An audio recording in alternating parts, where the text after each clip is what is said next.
So, okay. I think everybody's had a chance to get in here, and now is probably a good time to start on my actual lecture. We've kind of answered some of those questions. Was there anything outstanding with that, the authorization question that you had, Zach, for instance? No. Basically everything that I had got covered. Okay. So we talked about authentication last week, which, remember, was about proving your identity and dealing with logins. So what we're going to talk about today is something called authorization. And authorization deals with permissions. So once you've proven their identity, then you can talk about, what permissions does that user have. So those are they always go together. You can't really have authorization without authentication. So, it's kind of a precursor to prove your identity before you can say, well, this user can do A, B, C, or D. Sometimes, over history, there's been a little bit of confusion, and those two terms, authentication and authorization, haven't always been well defined. So, even if we were just looking at the authorization header, it's actually a misnomer because that should be the authentication header. Because it's not used to really authorize, it's used for authentication. It's used for proving your identity. Okay? So keep that in mind. You'll see things especially if you're looking at things that were, designed and created, protocols were designed and created in the 80s and 90s. We didn't really have a good understanding and definition for this term or these terms early in the process. So they've kind of, more recently they've been standardized. This is what authentication is, and this is what authorization is. But oftentimes we'll lump both of those things together in the bucket of auth, because they, as it turns out, both start with auth.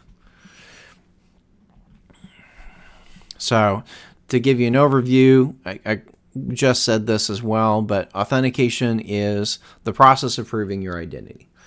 So that's the part that comes first, and that's what we talked about last week, is how do you prove your identity, and that can be with a variety of different sets of credentials.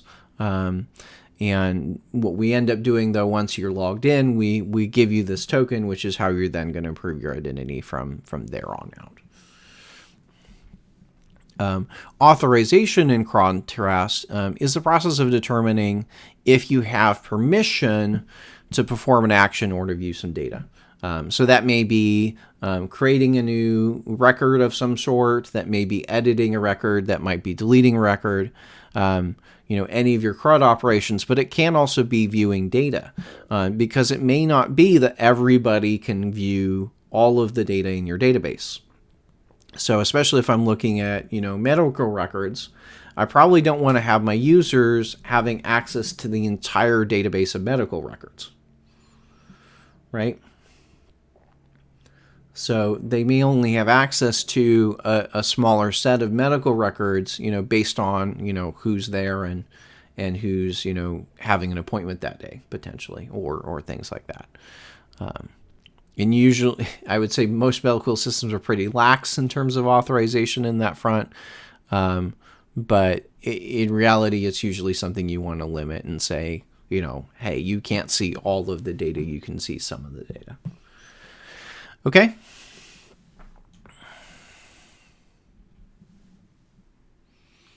Yep. Okay. So, one of the things to recognize in here, in order for you to have authorization, you already have to have authentication in place. You can't put authorization rules in there if you don't have any way to prove the user's identity. So before you can say you have permission to do this or you don't have permission to do this, you have to know who they are. You have to know what kind of user they are, what their actual identity is.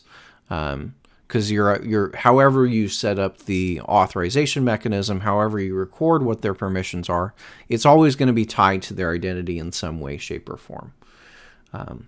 So let's say that, I have, admin permissions on a website, and maybe Ben, you have user permissions or moderator permissions. Well, if something requires admin permissions, I have to, before I can do that, I have to prove who I am. I have to prove that I am Paul so that I have ad permissions, and then because I have admin permissions, I can then go take the action. But if I prove my identity, right, is Ben, well, Ben doesn't have those permissions, so Ben can't take the action even though he has authenticated and logged in. Okay? So it's typically another step after authorization, is always another step after authentication. So oftentimes we'll implement that in middleware. Similarly to how we set up our authentication middleware, we'd add another middleware into that chain. So the request comes in, you might have some additional middleware in there, such as the body parser and the cookie parser, that's parsing the data in the cookie as well as parsing the data in the request body, like the URL encoded and the JSON parser as well. And then once you've gone through that, we would then pass it on to the authorization middleware, and that authorization middleware would check, do you have the appropriate permissions? So in general, if I think actually this one, my numbers right here are wrong. This should be 403. So if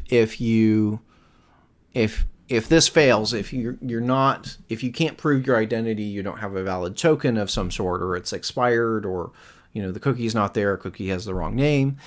Typically what would happen is you would end up with either a status 401, or you'd maybe be redirected to the login page. Okay. So it might show an error page with status code 401 saying that you are not logged in. You need to be logged in for this. Or if you fail at this point, it would be a status 403 saying that yes, you're logged in, but you don't have permission to view this page. Or you could potentially redirect the user back to the login screen. Now, typically with anytime you're writing a API, a REST API, you typically don't want to put redirects in there. You typically don't want to send the user back to login page, because that would then mean they're getting HTML. And you'll remember that what I've said with your REST APIs, you always want them to return JSON. Does that follow? Yeah.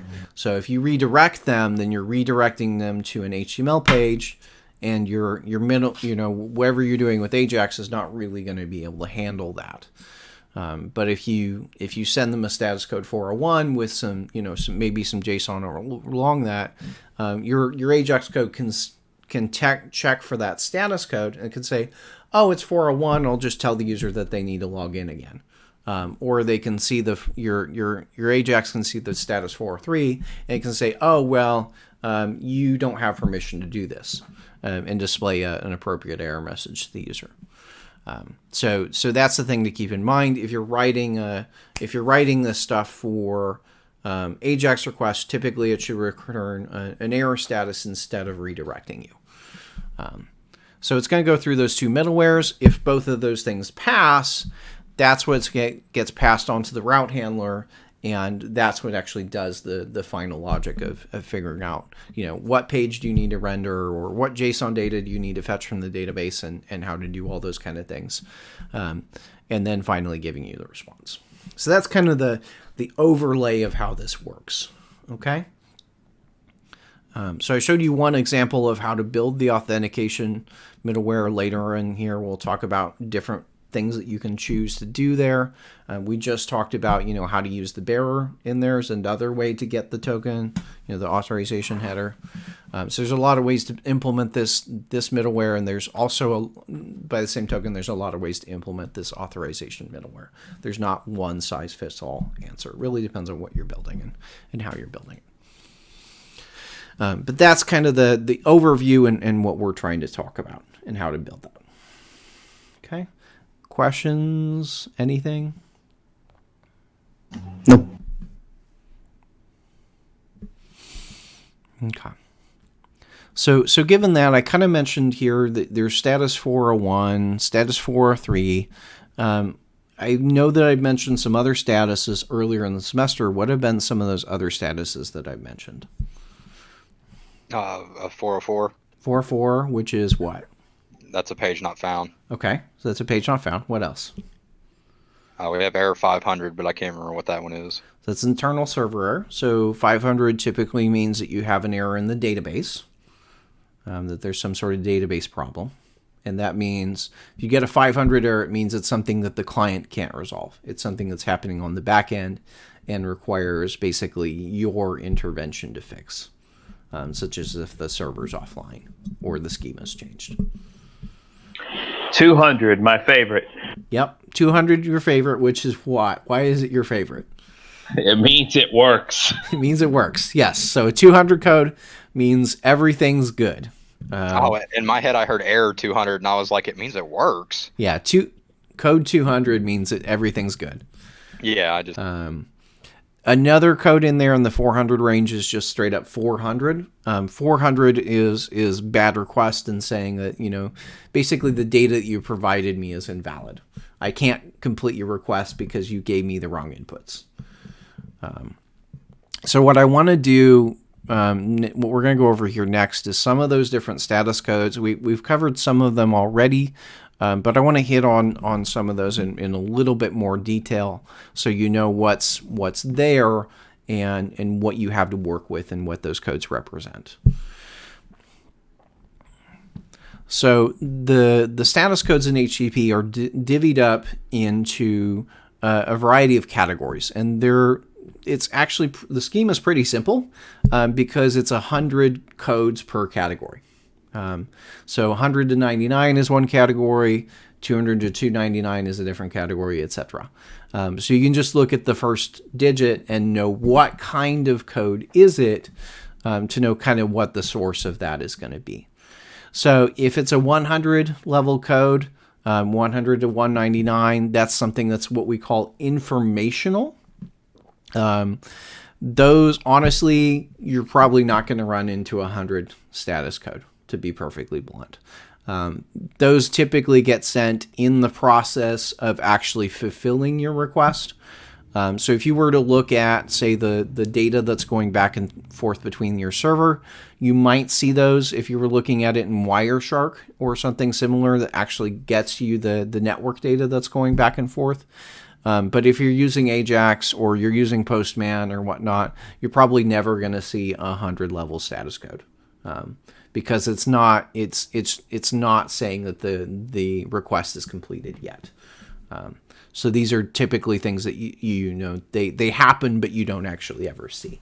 So the 100 level codes I'm not really going to say much about because they don't really concern us.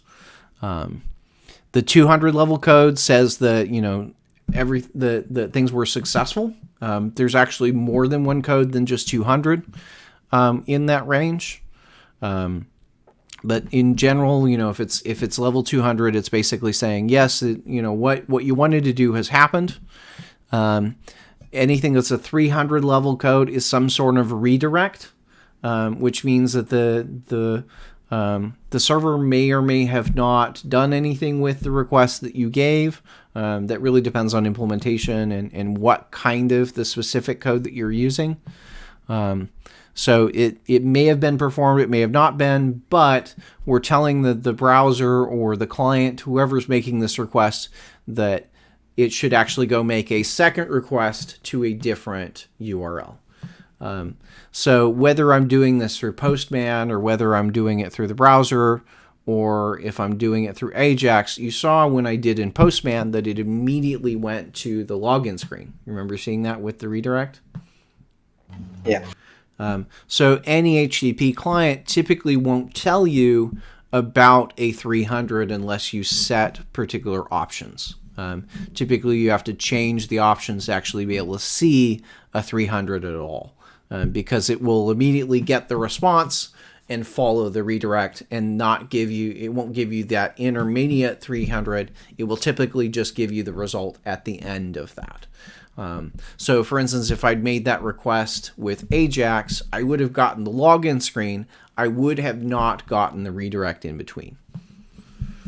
That follow? So, Yep. So most HTTP clients automatically follow those redirects, unless you change the options. Next level we have is 400, which are considered client errors, where basically the blame of the problem is placed on the user. It's like, you gave me the wrong data, you did the wrong thing, so it's your fault that this broke. I can't that you didn't get something successful. So like with a 404 page, we're saying, well, you typed in the wrong URL. It's your fault. Even if you were following a link from somewhere else, it's the user's fault, because if they typed in the right URL, then it would have worked, right? So 400 is the idea that it's on the client side. 500 level is that it's on the server side. It's on the back end. Mr. Smith, what's status code 418? 418. I'm not sure. I'd have to look it up. Y'all look it up. It's quite funny. Is that the I'm a Little Teapot one? Yes. What would throw That's that hilarious. That's actually hilarious. Yeah, there's some in there that I think that's not the only one. So it's 418 is the server refuses to attempt to brew coffee with a teapot, because you can't brew coffee with a teapot. And it's actually, if you dig into it, it's actually more interesting, because it says, if you kind of look in here, this is part of the Hypertext Coffee Control Protocol, the HTCP, which, if I remember right, this is like an April's Fool's joke from Google. Anyway, so there's a coffee control fictional coffee control protocol, and yeah. This error is a reference to the yada yada yada April Fool joke of 98 and 2014. I think 2014 was when Google played on it. So, yeah, 418 is not one that you really see in the field.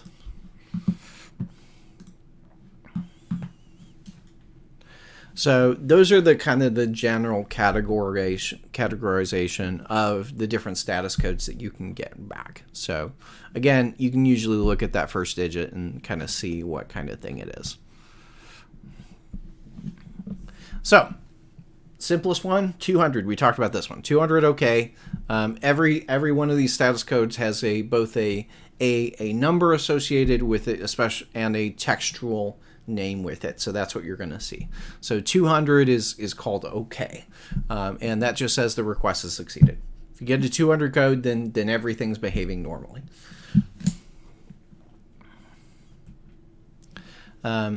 300 codes, there's actually the long list. I think if you pay close attention to the MDN list, there's a long list of 300 codes. I'm only going to talk about 4 of them, because most of the time that's the only ones you really care about. So 301 says that the resource has been moved permanently. 302 says that it's been found. So there's a slight difference between those two. So 301 says, the new URL is over here, but it's permanently moved. It's never going to be here again. So just remember that it's over there.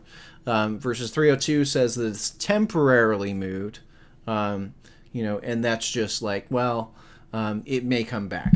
So the kind of intent of that is, say, a 301 code would be if you say you change the domain name of your website. So maybe my website was originally called sci-fi spelled properly, and then I renamed my company to Sci-Fi, and it's not spelled properly. So now I'm redirecting and saying we're not going to go back. So that would be a permanent move. So if you're setting up like a DNS level redirect like that, you would typically set it up as a 301 status code. Okay. So 301 is typically for if your domain name changes. What might be an example of a 302? Why might you need to temporarily redirect your users? Maybe you have like a page they can only go to like for an event or something, but you want to use it next year. Okay. So maybe we disable it, that event page for a period of time. It's only available part of the year. Or it's just under development. That's actually the most common one, is that it's under development. So say I need to take my whole website down and make changes to it, push out new code. I might tell it to redirect you to another page while that's happening. Right? So you go to visit the home page or whatever page, you'll get a 302. Right then it says, "Oh, sorry, this website is under construction. Come back later." Right? So that would be a common sort of 302. So like in your previous videos, whenever you would send in information, it would say found at the bottom and like an HTML text, kind of like during our forms. Would that be considered a redirect also? What do you mean found? Well, I could have sworn maybe I'm just making it up, but I thought that whenever we made an input form way back in the day for our contact form, that whenever we sent off our information, it said found down at the bottom. Maybe I'm just... I don't think so. I could be wrong, but I don't believe so.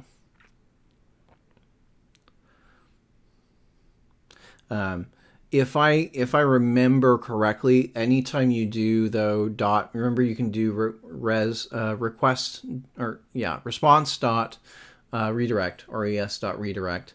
That, if I remember right, results in a 302 code. That might be what it is. If you say res redirect, that's gonna, like, if you're redirecting to the dashboard or things like that, if I remember right, sends a 302. Yeah. So that's where that comes in. So that 302 you're actually going to see quite a bit. The 301 is a little bit more rare because that's typically just for DNS type setups. Similar to 301 and 302, there's a 307 and a 308. Although oddly enough, they are flipped. They're kind of backwards. So 301 says that it was, permanently redirected. A 308 says that it is permanently redirecting. The difference between a 301 and a 308, both of these, I should mention this, the 301 and the 302, they're redirected as a GET request.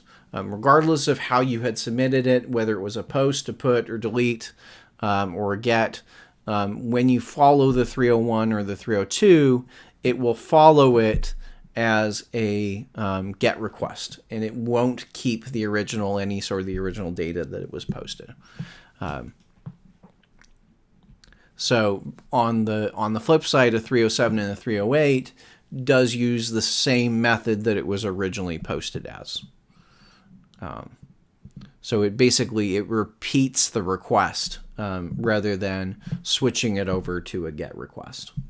So oftentimes, if let's say you're submitting that login form and you want to redirect the user to, the dashboard, that's oftentimes what you want, is you want that redirect. You want that redirect as a GET request. The place that you would see this thing with the 307s and the 308s, specifically 307, 307 you would see... if, for instance, maybe you need to, in that process, upgrade them to HTTPS, that might be one reason why you might want to use a 307 instead of that, is you may need to repeat that and run the request on HTTPS instead of HTTP. The other reason that you might see that is if you're doing some sort of authentication that involves another website. So maybe they have to bounce around between a few websites because you've got a network of more than one website. That would be a case where you might do a 307 if you're kind of bouncing them around a few times in that authentication process. That's a more complicated thing, and that's where you get into things called federated authentication, which is where you use the same authentication server for multiple websites. OAuth, you might get into some of that, but that's kind of beyond the scope of this course. 308 is kind of the same way. If you're talking about permanent redirect, you're specifically talking about a DNS change. Okay. Questions on those 4 codes? Okay. So 302 is the one you're going to see basically the most often, because if you do a redirect, that's what you get. Client errors at the 400 level. So 400 means it's a bad request. It says the server could not understand your request due to invalid syntaxes. Kind of the explanation of that one. That typically means things like you didn't send the data that was necessary. So for instance, if I want to maybe post something to a blog, or I wanted to maybe log in, maybe if I want to log in, I need to provide my username and my password. Well, if I don't provide both of those things, right, then it is a bad request. Does that follow? As I provided the required information. So if I leave either of those 2 fields blank on the login page, I would return a 400 to say that you didn't provide me the necessary data. Please fill it in and try again. Okay, so that's what a 400 is for. Oftentimes, if you had an error with Joy, that would really be something where you would say 400 error. If you had an exception with Joy, that'd be a good place to send back a 400 exception. But to handle that means really you would need 2 separate try catches potentially. So you might say, here, put 1 try around the Joy validation, and if that throws an exception, then send back a 400. But if there's an error somewhere else with the database, then that would be a 500. So sometimes you have to separate those to get those numbers. 404 we kind of talk about. 404 is not found. Says that the resource that you're looking for couldn't be found. And the reason we say resource is it's a little bit more generic. So that includes things like, is it a video file that you didn't find? Is it an audio file, an image, more than just a page? Or is it an endpoint? Or it can even be a 404 can also mean that the database record isn't there. So for instance, if I say, let me go get my product 53 and there's no product 53, well, I would return a 404 to say that doesn't exist. Does that follow? Yeah. So if I'm talking about getting products, if I don't provide the product ID, then I would get a 400. If I ask for a product ID, a product that doesn't exist, then I would get a 404. But if everything's good, I would get a 200. So you can get a lot of these different codes, even within the same route, just depending on what happens and what you provide. Okay. Next 2, and this is a little bit out of order, but that's intentional. 401 and 403. So if I get a 401, that says that it is, even though that's called unauthorized, and this is actually semantic means that it's unauthenticated. So 401 says that you haven't provided credentials. You haven't provided a way for me to prove your identity, or you haven't at least provided it satisfactorily. So oftentimes that means if, say, your JWT token is invalid, or you didn't provide a cookie, an authorization cookie, or you didn't provide a authorization header, that would be a case of, you're unauthenticated. So that would be a 401 error. And then a 403 says that you don't have the rights, you don't have the permission to access the content. So 401 means that you're that you're not authenticated. 403 means that you're not authorized, that you don't have permission to see that or to perform that action. Okay, so 401 says that you do. 403 means that the server does acknowledge your identity, but it says that your identity does not, give you permission to do the thing. Okay. So that's the difference between those two statuses. Typically with the browser, if you, from your server, send back a 401, and I mentioned this earlier, if you send back a 401, it will give you a pop-up in the browser that says, please enter your username and password. And then once you do that, it'll actually submit it and retry it with that username and password. So you can use that 401 to give them a login prompt. The other place where this comes useful, oftentimes, let's say you're going to have some sort of timeout. You have an expiration date on that token, right? Or the cookie. Things are not, your login credentials are not good forever. So let's say your login is good for, maybe let's say an hour, right? Or after that hour, well, what status code should you get when it times out? Well, you should get a 401. Does that follow? Yeah. Because your login has expired, your session has expired. So at that point, you would get a 401. Which you can then test for. Let's say you're doing some Ajax stuff. You can see, oh, it failed, and it failed with 401. Okay, now I know to tell the user that their session timed out, right? If I see a 401, I can say, oh, your session timed out, you need to go log in.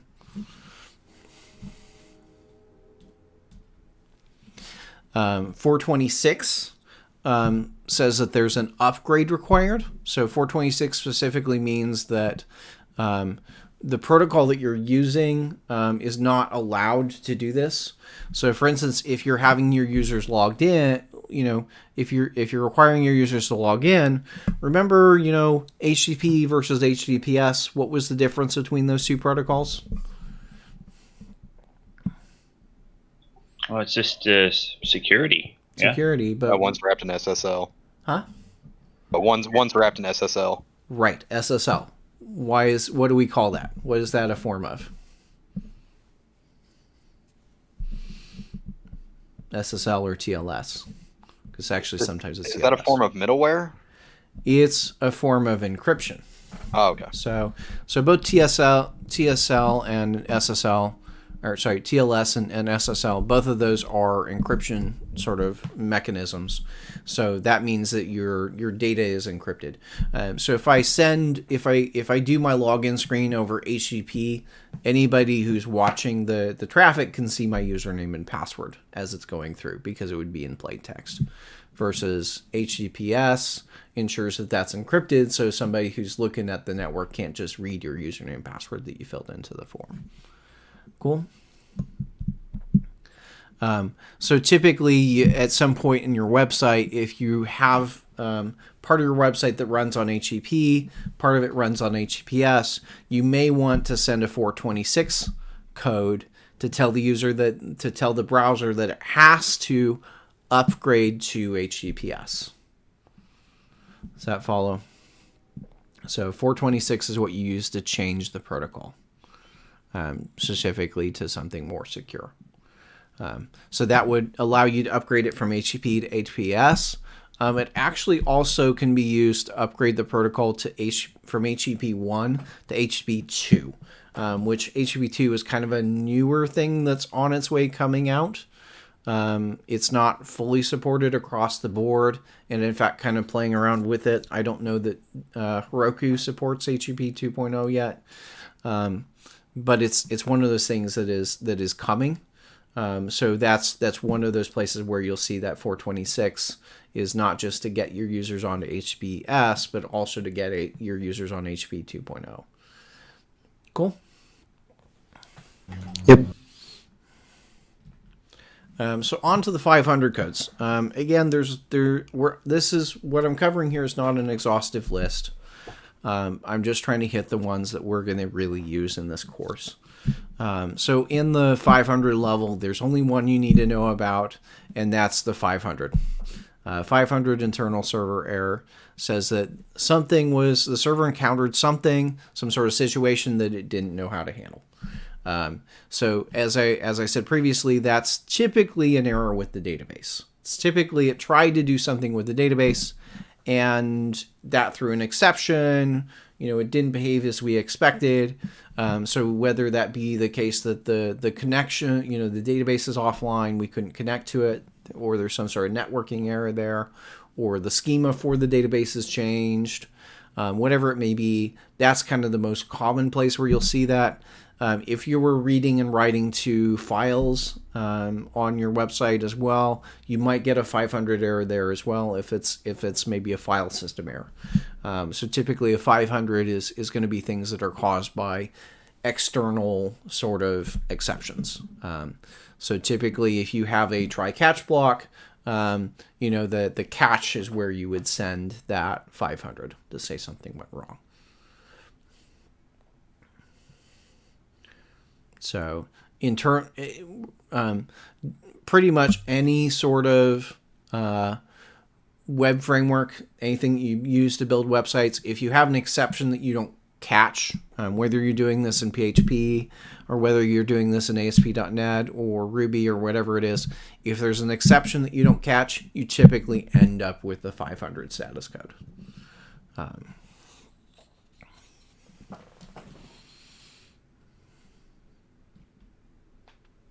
So to kind of summarize that and talk about some of these, so 200 means everything's good. 302 is that you're going to be redirected to another page. 400 is that the parameters are invalid. That typically would result in, from there being an error with the joy validation. 404 not found says that either, the path or the method that you're given is wrong or invalid, or the ID of the resource that you're asking for is you have the wrong ID, or things like that. Maybe the resource used to be there, but it's not there anymore. 401 says that you're not authenticated. 403 says that you're not authorized. You don't have permissions. 402 to upgrade the protocol, usually to HTTPS, and then 500 if there's some sort of error in fulfilling the request.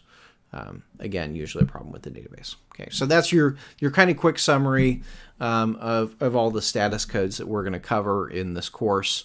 There are a whole lot of status codes, but the ones on this slide are the only ones we're going to use. Okay?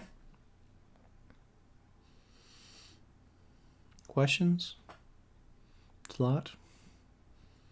No. Okay. So you'll see me put in things like the 400, the 404, 401, 403 in some of the next examples, and that's what they mean. That's what that's about. It's worth noting as far as if you're just doing things as far as HTML in the browser versus if you're doing AJAX. There's kind of a different sort of convention you may want to follow. So, if if we say request.render, that's how we send to 200. 200 send automatically unless we tell it that the status is something else. So request.render will give you a good response that would be to render a view. You would say redirect, that would give you a 302. And then if you have errors, you might say 403, 404, for 500. You can do request.status, say what the status code is, and then render a view. So you can do this as long as whoever's accepting it is going to take HTML. And so there, versus if there's an AJAX, you might want to give a different response if the thing that's asking for it is AJAX. So, and the way you can check whether or not it's AJAX is there's a property on the request, and this is not necessarily terribly well documented, but it's request.xhr. If it's false, then you just know it's the browser navigating around and, either following a link or submitting a form. that would be a regular XHR. But if you're doing it through an AJAX request, then it would be request.xhr. That's going to be true. So you can use that to say, have this behavior for your regular browser behavior, your HTML stuff, versus here's the behavior I want you to have if you're making an AJAX request. Okay, so you can use that in an if statement. So remember, if we're writing something with AJAX, we really want it to return JSON, not HTML. All of these, especially if you're calling render, will result in you rendering HTML. So I'd want to say 200. If I just say request.json, that's going to give me a 200 code. I really don't want to use a 302 redirect anytime I'm working with AJAX, because again, I miss that in-between response because it immediately redirects to the next thing. So oftentimes it can be very hard to tell that something's going on. So for instance, if I were to set up that authorization, right, and remember in the catch we said if the auth token's not right, redirect.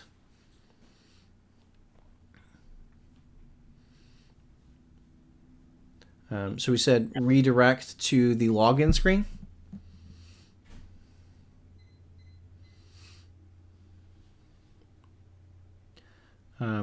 So what status code in that case, if I say redirect to the login screen, what status code is AJAX going to see? 302? It's not going to see 302 because it misses that response in the middle. Where is it redirecting to?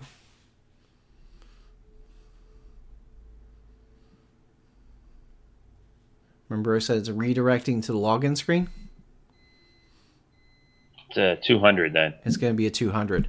So if I say redirect when it's an AJAX request, the client is going to see a 200 code. So as far as the client's concerned, everything's good. But then it's going to go, okay, everything's good, but now I've got HTML instead of I've got JSON. And then it's going to fail at that point. And that's kind of messy, right? Because it's going to fail saying, I can't understand this HTML thing. I can't parse it. So you get a parse error instead of getting an error that's more relevant to you. Okay? So typically when XHR is true, I don't want to use redirects. Don't use redirects if you're working with AJAX. Instead, you want it to return one of those 400 or 500 level status codes. That's better. So I'm going to say request.status400.json, etc. request.status500.json.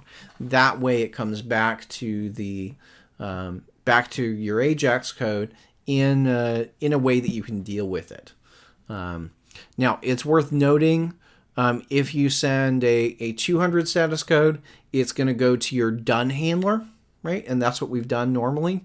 But if the status codes that's returned is 400 or more, anything in the 400 or 500 range, that triggers your fail handler instead, your fail callback instead. Okay? Yeah, I got a general question. So if we got some sort of error where the page can't be rendered, 400 to 500 error, yeah, why do we have to call it out? Why doesn't it just tell us what the error is? Like request, if it fails, if there's an error, why not just, I don't know, make it 400 to 500 and the error is what the error is, what the error is, it'll show up on the screen. Why do we need to specify?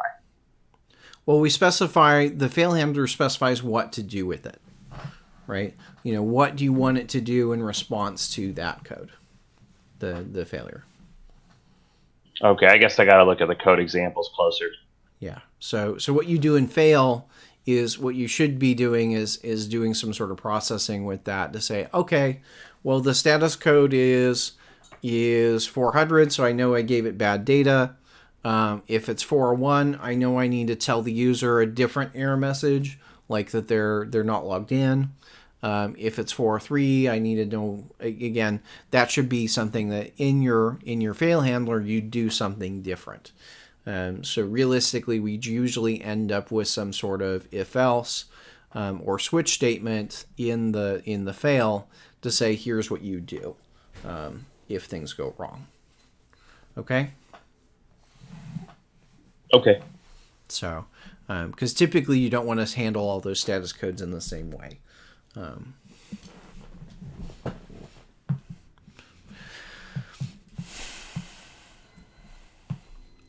So that's kind of a summary of how that looks. So let's talk about the middleware a little bit. I mentioned that we have now two kinds of middleware. We have authentication middleware, as well we have authorization middleware. So the first one used to prove your identity, the second one to check if you have permissions.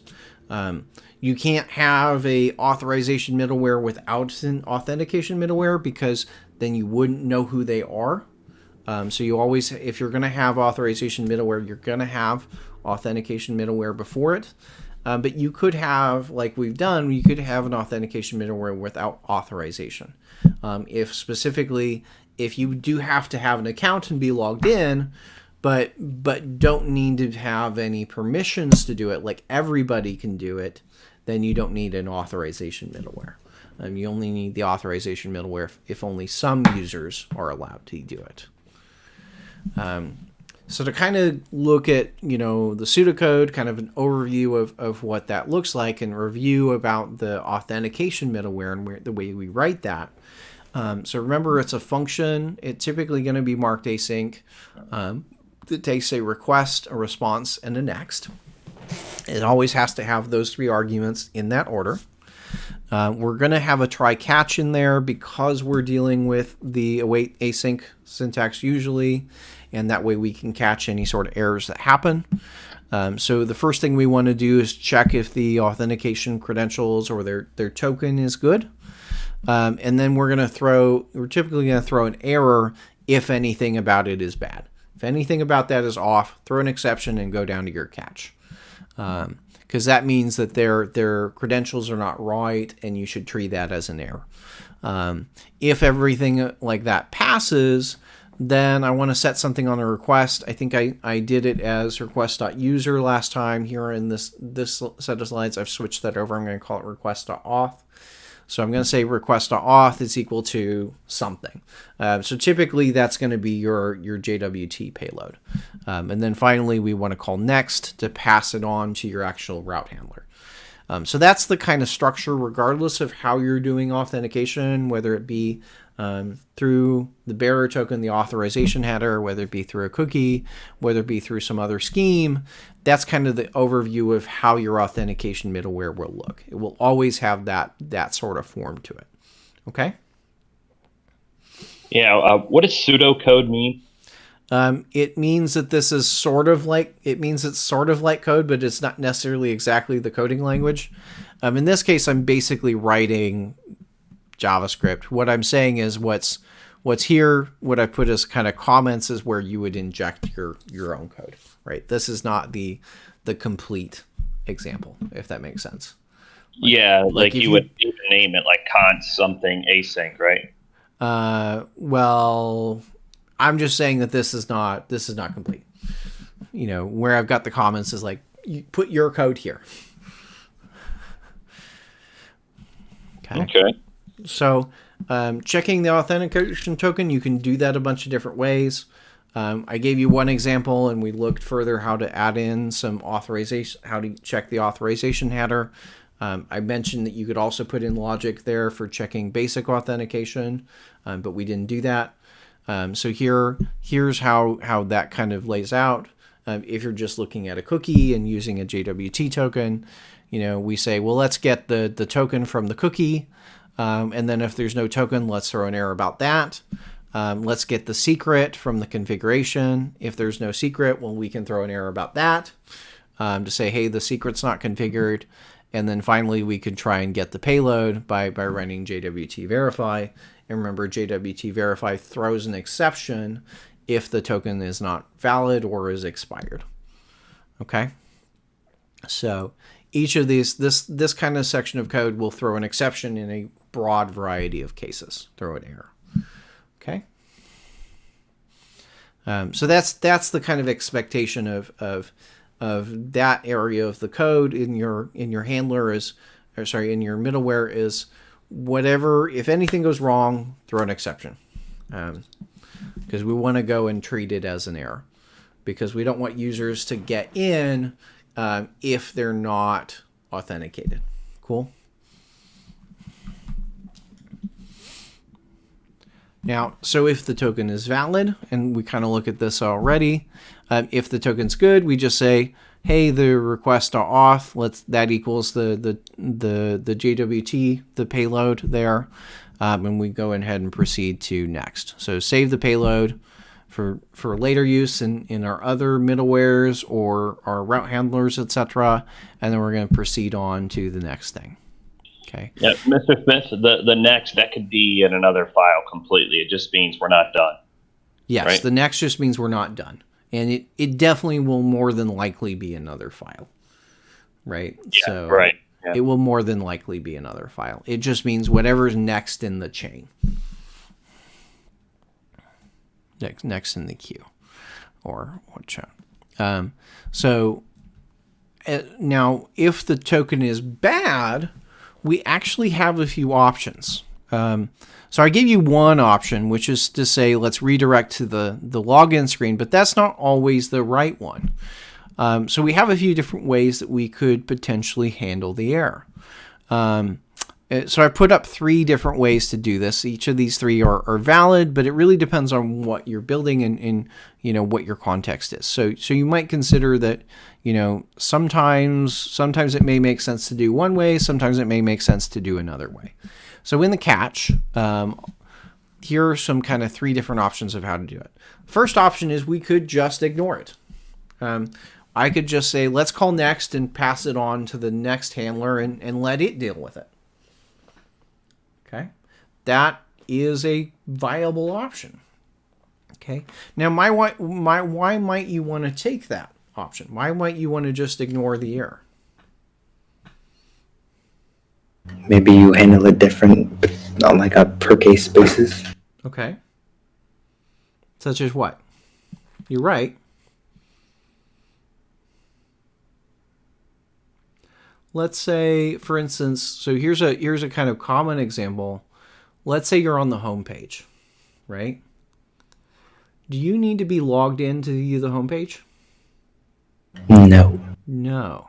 So you don't need to be logged into the home page. So we don't want to give the user an error typically when they're on the home page because they're not logged in, right?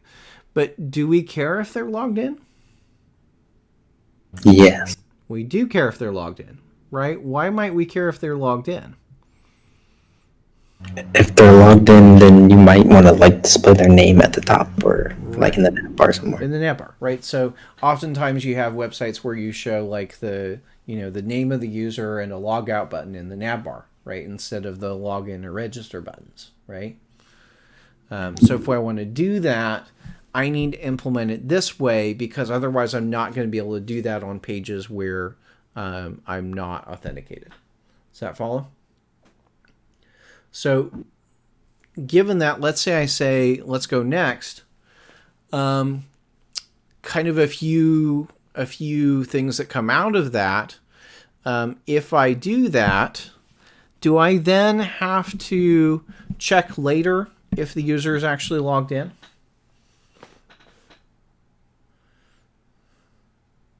Yes or no? Like on the home page again? Well, let's say I implement this and I'm using this everywhere. How do I then keep them from viewing a dashboard if they're not logged in? You just protect the route. Protect the route. How? By putting auth in the as one of the parameters. Well, I'm saying that this is my auth. This is how I've hooked up my auth. My auth does this. It doesn't redirect to the login screen. You'd have to check it in the route then? Yes. So I'd have to check it in a later middleware. Typically, I'd have to typically check this in the route. Okay. Now, how can I check it in the route to know whether or not they're logged in? If statement, if request.user. Or in this case, I've said request.auth. If request.auth, if that's not null, right? If if it's a non-falsy value, because it would either be undefined or null. If I check that request to auth is there, then I know that they're logged in. If that's not there, if there's no request to auth property, then I know that they're not logged in, right? So I can act accordingly. Does that follow? Yep. So this may be a way that you want to write it instead. The catch is that then you have to add, that additional check into your handlers where you want to say, well, the user can't do this if they're not logged in. So if you write it this way effectively, all your middleware is doing is it's either populating request.auth or it's not populating request.auth. But this is actually, I'd say, the more common way to build this. But it's not the only way. It's not always the best way. It really depends on what you're building. If your entire website, let's say I'm building a banking application and that requires you to be logged in on anything except the login screen or the register screen, then this is maybe not the best thing because it means I have to write a bunch of code everywhere. But this handles at least cases where you're not required to log in. Another option is to, let's say, if you're not logged in, we'll render an error page instead. So we might say, if you're making an AJAX request, if request.hsr, we're going to send status code 401, and then give you a JSON. And so here in the JSON response, we might give some information about that error. But here I would say a 401. So does that follow? So you could either you could display the error to the user. Okay. So that would give it an error page, right?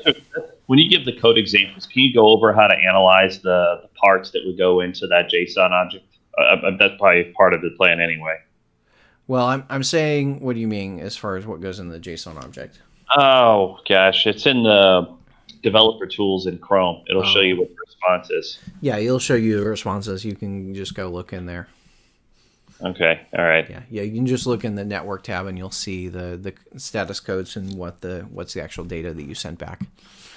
I'm just trying to give you a template to know what your options are and how you can implement this. So we got either a JSON response or we've got an error page. The third option is what we kind of had showed before, is to do a redirect. And as I kind of mentioned, if you're doing AJAX, you typically don't want to do a redirect there. So in this case, it's really, really important that you do have a check for request.xhr. So you're going to say, if it's an AJAX request, let's send back a status 401 with some JSON. Otherwise, we're going to send it in. We're going to do the redirect. So you kind of understand that there's two different behaviors there for AJAX versus the regular, versus the browser.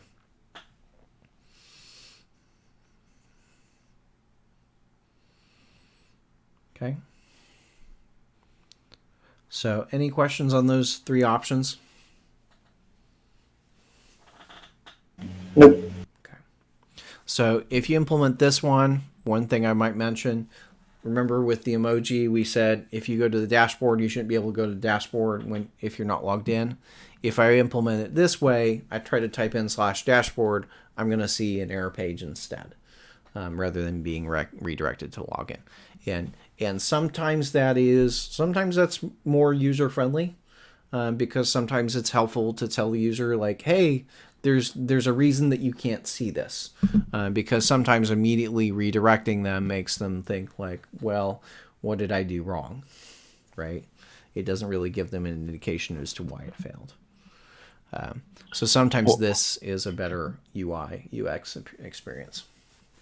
Is there any way to do a render to the login page and just flash a message like You could, but you shouldn't.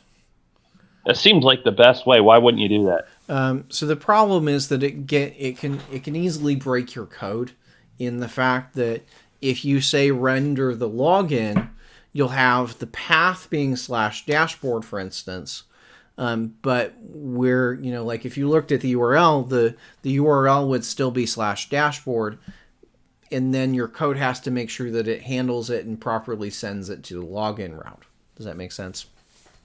It can be done. It also means that you can end up, if you try to render the login page here, it can mean that you have a lot of code duplication, especially if there's additional data that you need to send to render that page.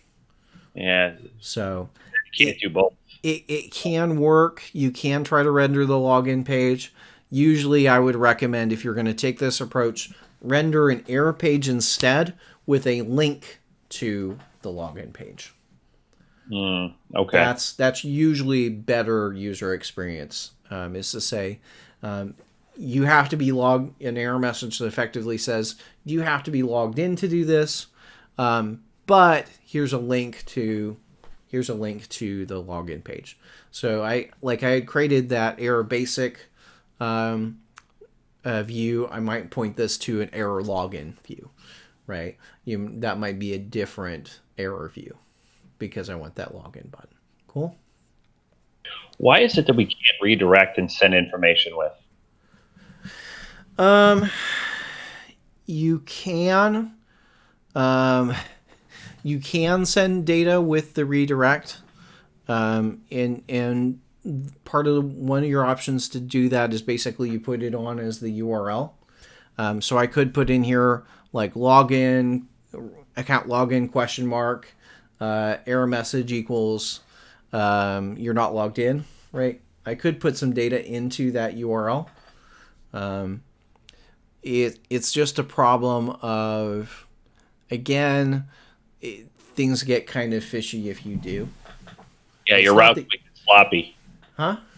Your route page in your route folder would get kind of busy. Yeah, it can be done, and I have seen different websites and people do that. I feel like it usually doesn't result in a terribly good UX in the end. I find that it's easier on users in general if you show them an error page with a link to the login page, then they actually read the error. A lot of times if you send the error along with this, they might go to the login screen and not even read the error message that you give them, honestly. Oftentimes that's what happens. They're like, oh, I'll get a login screen, and they just type in their credentials and they don't even read the error message. Got it? Is that? Yes. Because the problem is there's a lot on the login screen oftentimes. There's a lot of noise and distractions. But if you show them an error page, then it just has the error, so they have to read the error. Yeah, okay. I get the point now. Thanks. Right. So, yeah. So, there's different options, but I find that you kind of take a mix of those. So we talked about the authentication middleware. The way that you write a middleware for authorization is actually really similar. Again, it's a middleware. It's going to start with request, res, next. It may be an asynchronous function. It actually oftentimes ends up not needing to be async, because usually the only thing you do in an authorization middleware is just check data that's already in request.auth. You typically don't want to do an additional database call if you can avoid it in your authorization middleware. Okay, you usually don't want to access other asynchronous resources because that would slow down all of those requests. But you can, sometimes you do need to, but usually you want to avoid that. So when we get into the authorization middleware, basically, okay, so we're going to have a try catch because things can go wrong again. So you're going to check their permissions. If anything's wrong about their permissions, you're typically going to throw an exception, just like you throw an exception if there's something bad with their login. And if everything's good, we just call next and pass it on to the next middleware, which in this case would usually be the next thing was generally going to be your route handler. Okay. So this is where it would actually go to the route handler, and the previous next would have gone to here. And then if things don't fall out, if they don't have the proper permissions, we'll handle that error and see about what we do with that there. Okay. So checking permissions can look a lot of different ways. In general, you're always going to have to do two things. You're going to have to check, first of all, that they're logged in, and then you're going to have to check their permissions. So first of all, we're going to say, if request.auth, if that's false, right? If they're not logged in, just go ahead and throw an error, right? You don't need to go any further if they're not logged in.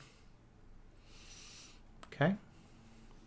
And typically this should not fire, but this would fire if you don't put in the authentication middleware before the authorization middleware. Does that follow? So like if you just put in the second middleware, then you would get into this case. Cool? Because the previous middleware wasn't there. So you always want to check that they're logged in. And then here, I'm saying request.auth.isAdmin. So I'm assuming that there's some sort of isAdmin Boolean flag that was in the JSON payload. Does that make sense? I'm assuming that Boolean is there. Okay.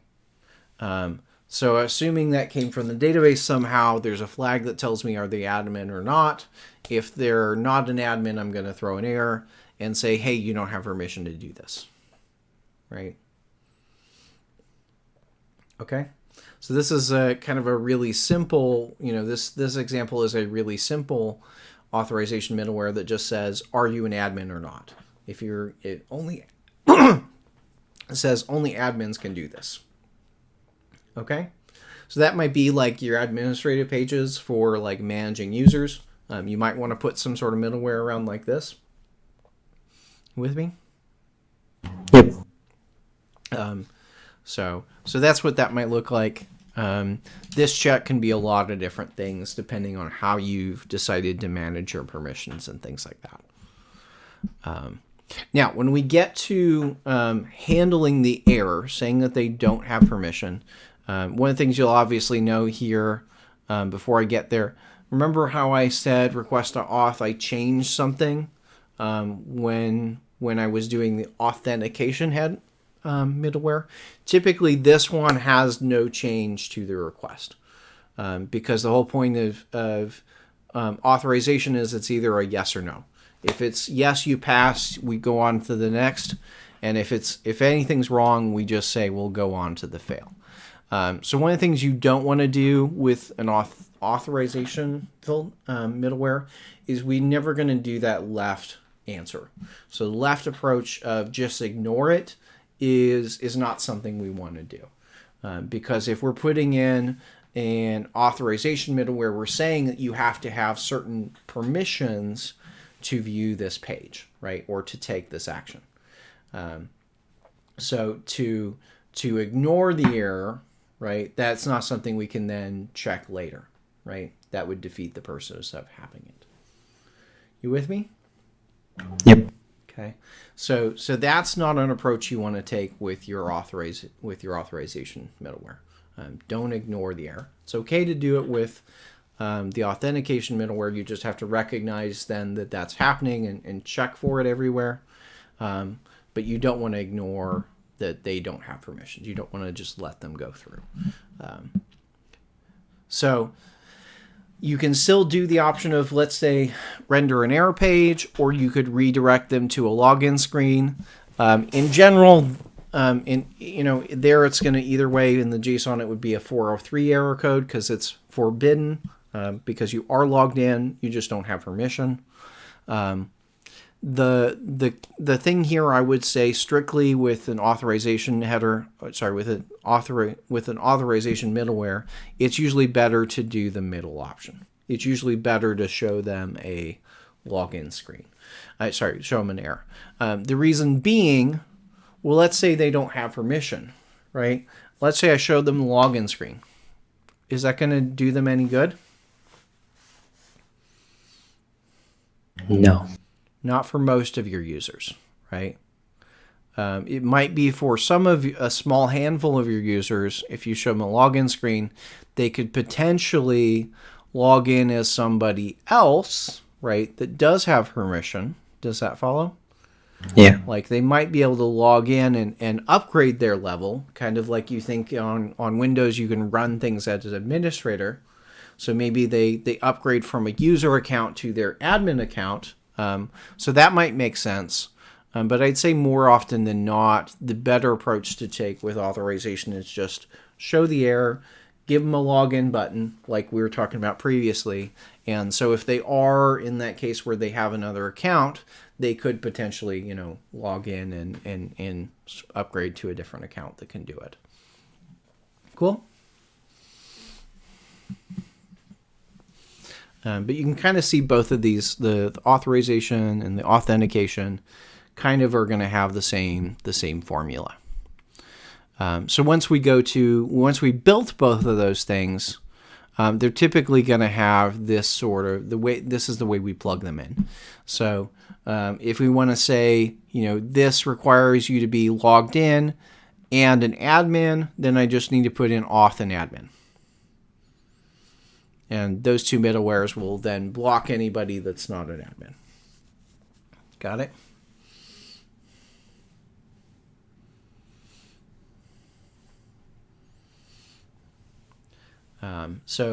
And usually I'm going to install this on a route level. You can install it at a router level if you know that everything in there is going to have the same level of permissions. So for instance, if I've got a module of routes that's all under, like, it starts with /admin, well, I probably don't want average users with that, so I could go ahead and say, well, everything in there has auth and admin. Okay. Questions on that? Nope. You kind of have an idea of how to build this middleware now? Some different ways to do that? Yeah, this is good. This looks like an easy add-on to it. Okay. We're 2:30. Think we could take a break? Yeah, let's definitely take a break. So the thing I just want to point out is I think what you've probably seen is, the authorization middleware is definitely easier to write than the authentication middleware. That's one of the things I want to stress. I like the trend we're going. I like that. Because this usually doesn't have to do very much work because the thing before it has done all the work.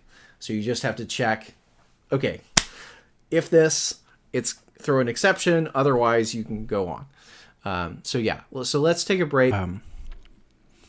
So one thing I might remark, we kind of talked about, the example I gave was how to check if you're an admin or not. And sometimes that's good enough. Sometimes it's your permissions are evenly split in such a way that you can say, well, admins can do these things and other users can't. There's a clear dividing line where here's stuff that everybody can do and here's the stuff that only admins can do. But oftentimes there's a little bit more gray in between there, saying that there's certain things that they're kind of in between there, where some users can do it and maybe other users can't, and maybe you have more categorizations than just user and admin. Like what term do you usually hear when you're talking about like how to organize users? How would you categorize users? Typically you got the admins and then those that aren't. Okay, but you usually have more than that. My brain just says like Discord, like ranks. Okay, Discord's they don't call them ranks, they call them something else. They call them roles. Yeah, roles. So in Discord, if you just look over on the right, you've got different roles. So like I'm in an instructor role, right? And I've got an alumni role and I've got a student role, right? And those actually are set up with different permissions in Discord, right? And I can kind of configure what those permissions do. So oftentimes we'll kind of categorize users into roles. So you might say, maybe you have a blog or a forum of some sort. A common other role you might see is a moderator, right? So a moderator might have some elevated permissions, but they can't necessarily do everything. They're still beneath an admin.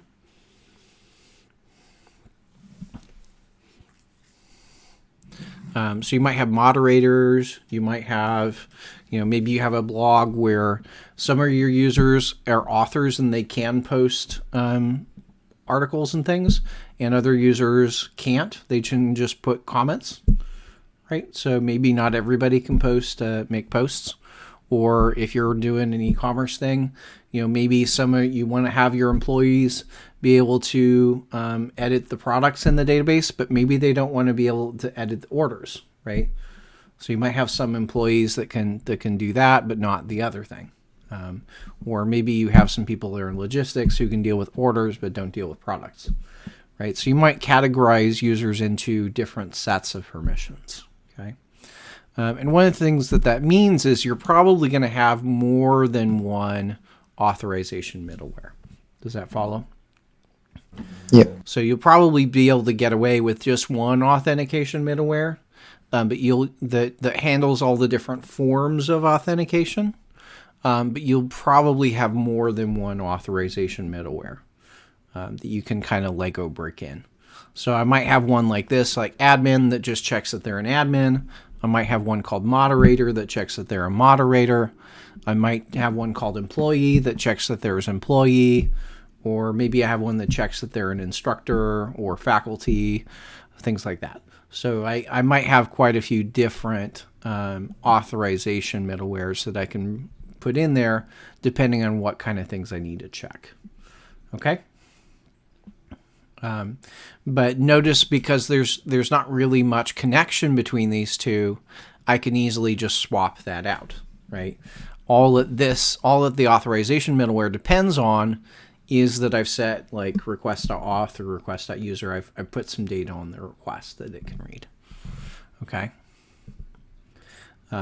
I could have done both of these as one module, right? Because there's really not that much code in my authorization middleware, right? Yeah. I could have taken all that code and put it into one middleware. The problem is then it's not very configurable, right? Then it turns out actually to be harder to work with and less flexible, and my authentication middleware gets much more complicated, which already is, as you can see, can get pretty complicated. So typically even though I can put those together, I'm going to keep them separate because it just leads to a cleaner system. Okay. So remember when remember as you're building this that you need to secure your routes, which is kind of what we just talked about, how to build the middleware. A lot of new developers kind of make the mistake of, let's say, well, I'll remove all the links for viewing data and creating data, editing data, deleting data. I'll just remove all the links and the buttons so that nobody can get to those pages, right? But they'll not actually secure the routes. Why would, well, that's a problem, right? Then if you just remove the button to delete it, or just remove the edit button, that doesn't stop your users from getting to the edit page. Because if you don't do anything with the get route, if you don't secure it with some middleware, secure it with some if statements, it's still going to be open to forced browsing. And what I mean by that is the user can still type in the URL and get to the page. Got it? Yeah.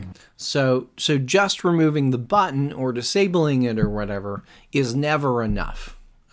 You always need to secure the route in a way that they can't actually get to the page. And even if you secure the get route, you still have to secure the post route, because if you haven't secured the post route, they can still get to it through Postman or whatever other HTTP clients. So, for instance, they could write an Android app that can still edit products if you haven't secured the post route. Does that follow? Yeah. And that might be a problem, right? Where somebody can get onto the app that they built and edit all the products in your database or delete them, right? You don't want to let them be able to do that. So you got to make sure that you put those authentication, authorization middlewares, and the proper checks onto not just the front end. You have to put them onto the back end, You have to put them onto the post and the get routes and the put and the delete, etc. Otherwise, you really have not added any security. Okay. So that's one thing that people commonly forget is they'll just like, oh, I'll just remove the link and then leave it there, and next thing you know, it's wide open to the you have a major breach because you haven't really secured anything. So let's talk about how you can model permissions. There's actually a few different ways to do this. There's a few different ways to store permissions and figure out who can do what in the database. Who can think of some of those options? What are some options that I could use to figure out what permissions users have? How can I put that into my schema? I remember something about isAdmin. You set that to a Boolean. Okay, set that to a Boolean. Where might I store that in the database? In the user profile. Okay, in the users table, right? Yeah, make sure it's not null. It should not be null. Right, it shouldn't be null. What else? Other options? What if I want to have more than one? What if I want to have a moderator? How could I do that?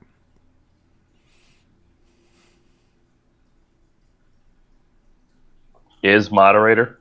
Okay, so I could have an isAdmin and isModerator. Oh, that would be fine. That's one option. What else?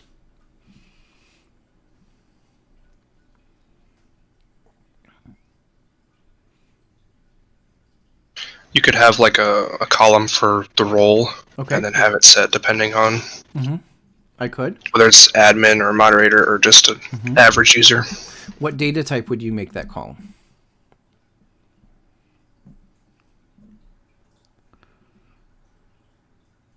Hey, Corey, what data? Would it be like a varchar? Okay, be varchar. So if I'm going to make it varchar, then it would store like admin or moderator? Yeah. What would be another option that I could use? Do I have a different option there? You could use a number for like a permission level. Okay. So I could use a number to represent, how high are they in or what role they are at. I want to be careful when I do that because remember 0 is kind of your default in a lot of languages. So like if I create an integer, oftentimes in any sort of object-oriented language, it usually defaults to 0. JavaScript being the difference where it defaults to undefined. But most language default to 0, so you definitely don't want to say 0 is your highest level, right? So if I was going to use that level, I would definitely want to say that the 0 is defined as my user level, right? So what number might I want to use for my moderator if 0 is my regular user? How about 1? How about 1? Okay, so 0 is my member, my regular user is my member, and then 1 is my moderator. What about my admin? You might add some stuff later. Okay. Right? They can do everything, so make it a 9. Make it a 9, right? That's not bad. In fact, oftentimes if you're creating space, I just go by hundreds. So I might say my moderator is 100 and my admin is 200. And that gives me a lot of space to put things in between. Does that make sense? Yeah. The problem with that is now you have some magic numbers, right? I have the magic numbers 1 and 2, or the magic numbers 100 and 200, right?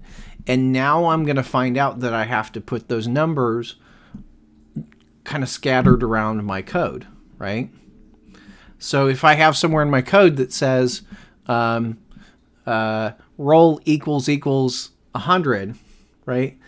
Can a new developer on the team figure out what that means? No. Probably not. They'd have to go read some documentation somewhere to know that, right? Would it be surprising that sometimes people forget to write those things down? or at least write them in a place where people can find them. That's normal. It's kind of normal, especially if you say, well, a lot of teams put their documentation and stuff out on SharePoint, not anywhere in the code. So I can't just go in the code and find out the 100 is this. I have to go find the documentation in SharePoint that maybe hasn't been updated in 10 years, right? So if you're going to do that, you need to make sure that you document it somewhere in the code that is the case, right? But even then, I would say it's kind of a dangerous thing to do, especially because if I say that it's 100, what happens if later I need to go change that? What if later I need to, or let's say I chose 1 and 2 instead of 1 and 9. What if I say 1 and 2 and later I decide, well, now I've got 10 roles and I really should have said the admin wasn't 2. I should have said admin is 300, right? Yeah, I think I see where you're going with it. You don't want to have it set to one number, but just add different things in as you go along. I would say that it's better in general to use a string than a number. So in terms of performance, it is always faster to use a number than a string. The problem is that that's just one of those things when you're talking about roles, every website, every application I've worked on, that's something that grows over time. And a lot of times the permissions in something is something that gradually changes and sometimes even changes drastically all of a sudden. So I've been on more than one project where we had to go through and like, okay, now we have to break the whole thing because we decided to change our permissions. Right. And so if you're using those magic numbers, which I've done that on I've seen that happen on more than one project. It's a huge pain in the neck because doing a Control-Shift-F in your code for 1 is not an easy thing to do, right? If I say go to my code and give me every occurrence of 1, how many occurrences of that am I going to get? Yeah, it could be a lot. Could be a lot. Whatever number I choose. If I choose 2, even if I choose 100, there might be a lot of false positives for 100, right? But if I use a string, right, and I go look for admin the string, how many false positives am I going to get? Probably not as many. Does that follow? Yeah. So that's that's one of the things you have to remember. Sometimes you have to remember your text editor, right? Is text-based. So it's easy to find. You want to make things so that you can do a Control-Shift-F, which is look in all files and go find the thing that you need to go change. So while having the role as a string it will make for a slightly slower application. It's usually not enough to be noticeable, but the benefits in terms of trying to maintain it and being able to read the code are usually so much better. So that's what I would recommend, is usually use a string for that. Another way that you can do this and maybe get more fine-grained is talk about permissions individually as a bunch of check boxes. So, for instance, if we look at, remember we looked at users in MySQL, right? We set up a user at some point. So we went into like users and privileges, and if I add an account, you remember there's these administrative roles. Okay, so there's roles. So you can say yes or no, you have this role. Right, so in MySQL, you can actually have more than one role. With me so far? Yeah. Okay. But also notice over here, you see all these checkboxes here? Little fine-grained privileges. So you can give them actually little permissions. I can say, well, you only have alter and delete, right? And I could basically build my own role. See, it's showing up as custom role. That's what's up. That's pretty cool. So if I want it to not be like, maybe I don't want it to be, the DBA can do everything, right? Maybe I don't want to create an account that can do everything. Maybe I want to create an account that can just, there should be a select here. They can only select data. That's it, right? Or they can only select and maybe insert data, right? So those are their only two options. They can insert into tables and they can select from tables, right? So they're calling it privileges here. I often would call that permissions. Privileges, permissions, kind of the same thing. So you can set that across there. You'll also notice that there's another tab, right? So this is administrative roles, and these are global privileges. So these apply to any database in the system. But maybe, let's say, you see I've got all these different databases. I've got one for each of you. What if I want to set up a user that can only access, say, Daniel's database? Right? I probably don't want to do it this way. Got it? Yeah. I probably don't want to do it that way. So I want to say just for a specific database, they get permissions. So I might say, well, let's add selected schema, and I would go in here and I would say Daniel Boldiff, emoji DB, and say, okay, well, they can only do select, insert, update. Right? And so now they've got only those permissions for that one database. Got it? So I can give them more granular permissions, both at the broader database level or specifically just for a schema. So I can do it on a global basis or on a per schema basis. So what you see in there, right? So they've got permissions that are like roles, but they've also got permissions that are like just a heap of a whole lot of checkboxes. How many checkboxes is that? Probably a lot. See, boop, boop, boop, boop, boop, boop, boop, boop, boop, boop. It's a lot of checkboxes, right? So SQL's got really granular permissions. Okay.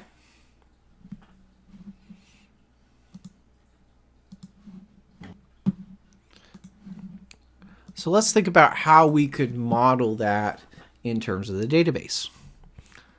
Okay.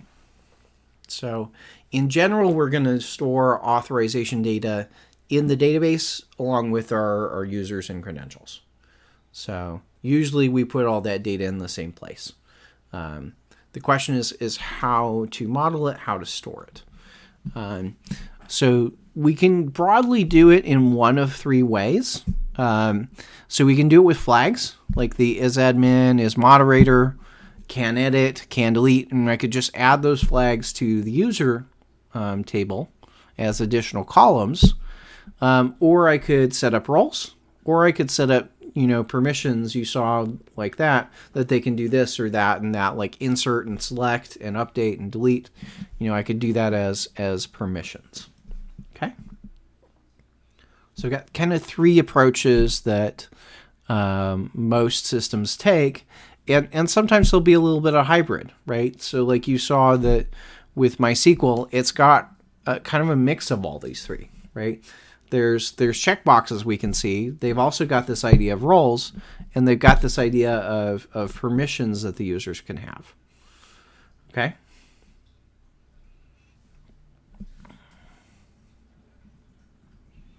So let's say we're building it with Boolean flags, right? So Boolean flags is just the simplest system to implement.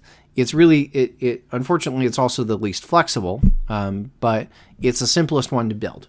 So I can just say, well, let's just add a bunch of bool and bits columns to the users table. So if it's true, they have that permission. If it's false, they don't. So I can say, if it's true, isAdmin, then they're an admin. If isModerator is true, then it's that.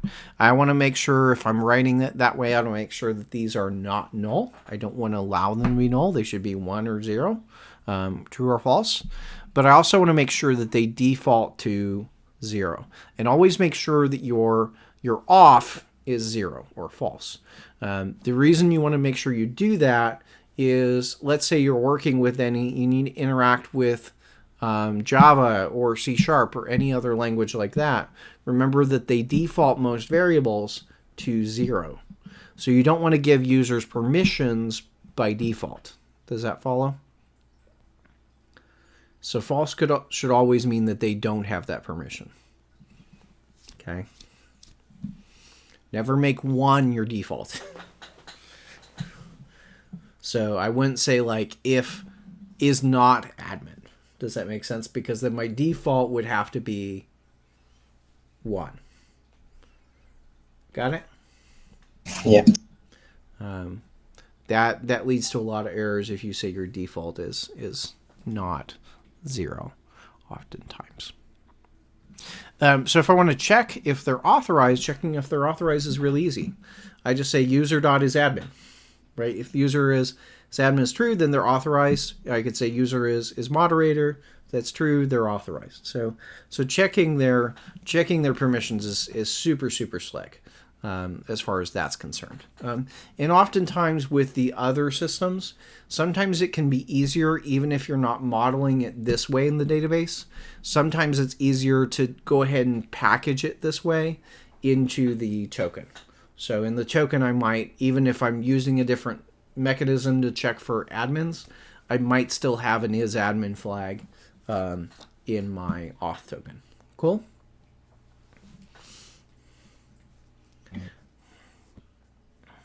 Okay. So that's how I do it with flags. Flags are pretty easy. We talked about doing with roles. So if I was going to do it with roles, and here it's a string. So I'd say role varchar, whatever length makes sense here. Not null. But notice now I'm defaulting it to member. So I'm saying default is my by the norm. My users will come in as members. I could also come in there and say, well, my default is blank. It's just an empty string. That would be okay as well. But typically you want to put in a default role if you're setting it up this way. The other thing I'm adding in here is what's called a check constraint. So here I'm saying, let's check that the role is in this list. So I'm saying that the role has to be either member, moderator, admin. So if I try to set the role to anything else, I'll get an exception. I'll get an exception from the database. Cool? Yeah. If I don't put that check in there, then I could put into the database as admin or administrator, right? Or admins, right? Or mod or moderator, right?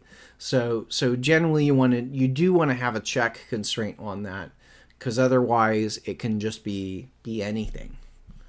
You with me?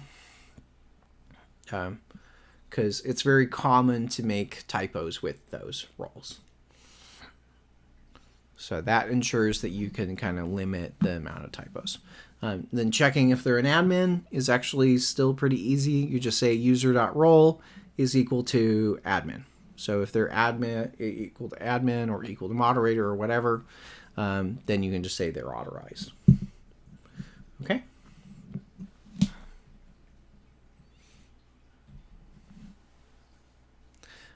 Now, one of the things that still kind of happens here, let's say I'm building it with this system, the roles are still not configurable, right? They're still hard-coded, and they're still hard-coded with specific set of permissions.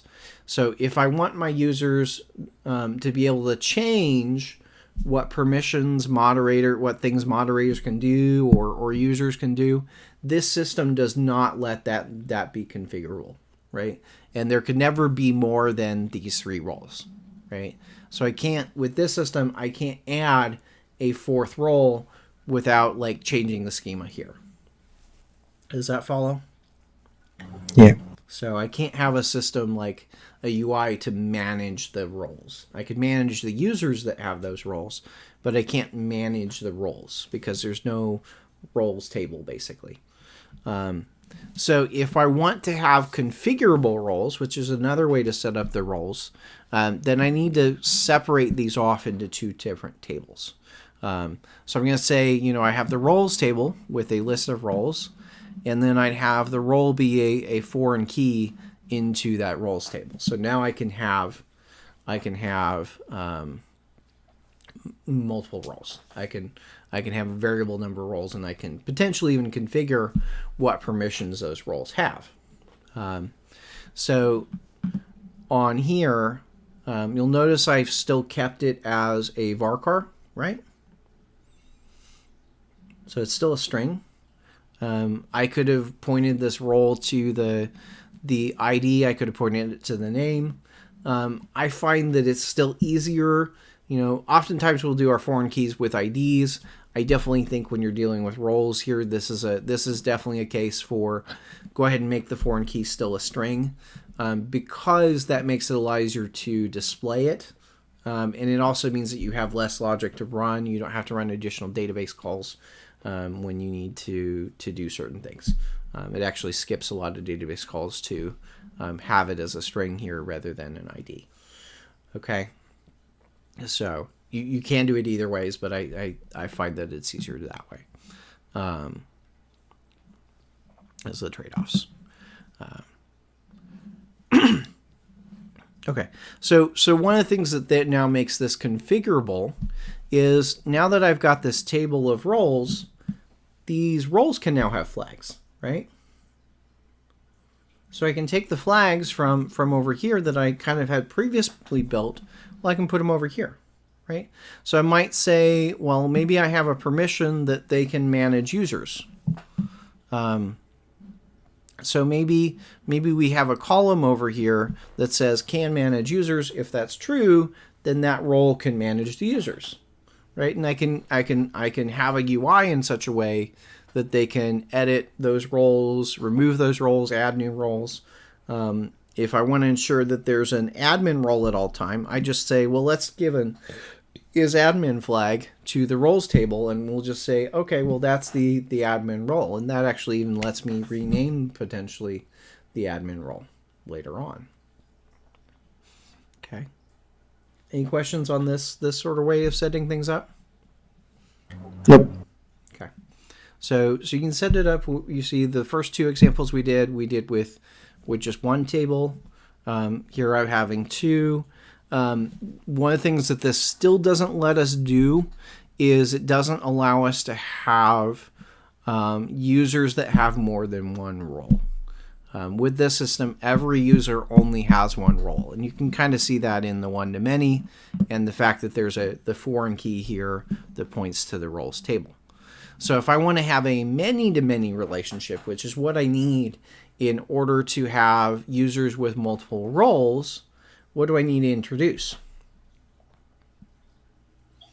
Bridge table. Bridge table. Bridge table goes between these two, right?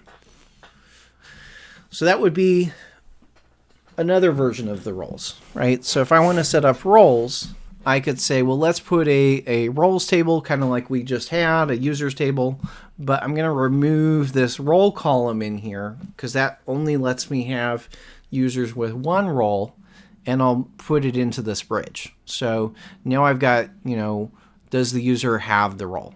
So it's got a user ID and a role ID. Both of those are foreign keys to the other tables. And so all I need to know if the user kind of to check permissions, basically I just say, well, if this exists, if there's a role with that user ID and role ID, then I know that they have that role. Okay. So that's how I would go check it in that case. So it's either present or not present.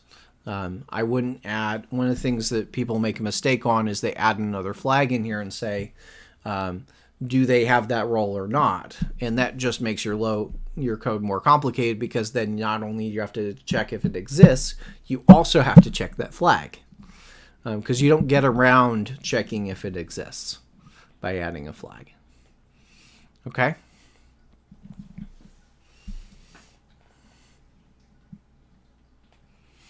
So in this system, if you have flags, you can put them in the left and right. I would avoid putting flags in the middle. But generally speaking, if you're going to do it this way, I would put all your flags over here on the roles, just like with the previous example. So let's say we want to go up another step, and let's do fine-grained permissions. This actually gives us the most flexibility doing it this way. where we can say things like, they can select data, they can view data, or they can create data, they can update the data, and they can delete data. So we can split everything down and give those CRUD permissions out individually. So I could say, like, maybe I have 3 tables. Well, then I've got 12 permissions, right? So I've got 12 permissions, 4 for each table. Does that follow? Yeah. So I could do it that way, and then I got, those 12 permissions translates to 12 checkboxes for every user, and so I can say, do they have that permission or not? Again, kind of using a bridge table in between. So if this row exists, if that junction exists, then the box is checked. If it doesn't exist, then the box is unchecked effectively. Okay. So that this system gives you really the most flexibility, because you can potentially even configure the permissions to some extent. It's really the most flexible option out there. The problem is it really adds a lot of overhead in general to both implement, to manage, and to test, because now you have to go down to these itty-gritty little permissions, and that can be a lot of overhead to manage, especially for your users. So it's if you just have this, we don't have roles, so there's not a standard way to say, well, this group of users should have this permissions, right? So this is okay if you have a really small number of users that have elevated permissions, or it's really common that your users are going to have you don't have two or 3 users that have the same permissions. Then this is great. I would mark one thing. We haven't talked about Mongo or NoSQL yet.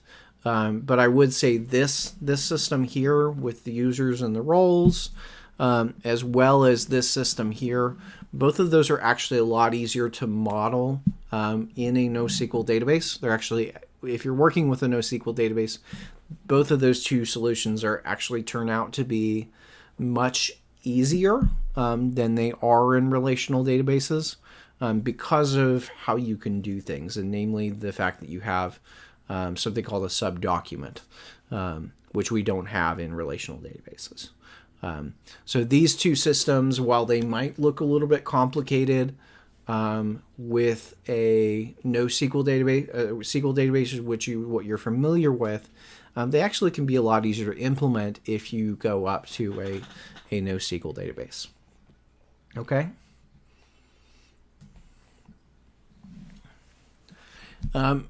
And so the previous system had the problem that it was really configurable, but it kind of hangs itself with that configurability in the sense that you have to go set each of those checkboxes individually, right? So there's a lot of management overhead from the users to go deal with that. So sometimes we'll go take those systems together, we'll add roles and permissions, and then we've got a kind of more cohesive, we get the benefits of the roles and all the configurability we get there, but we can also then have a lot of configurability with the roles as well. So sometimes you may need to go all the way up to this system. And honestly, one of the projects that I work on in industry was this sort of thing. If you then start to go configure this, how many checkboxes do you have, and how do you represent them? Can I just represent them in a line?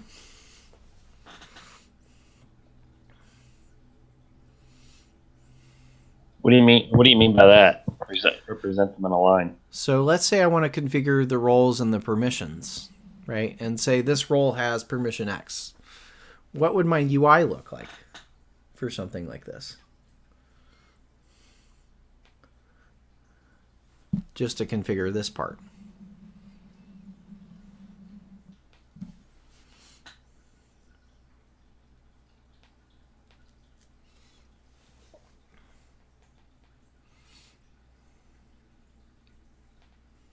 Well, it It would be a lot. You'd have each role and then all the permissions under each role, so it'd roles be and each pretty permissions. complicated.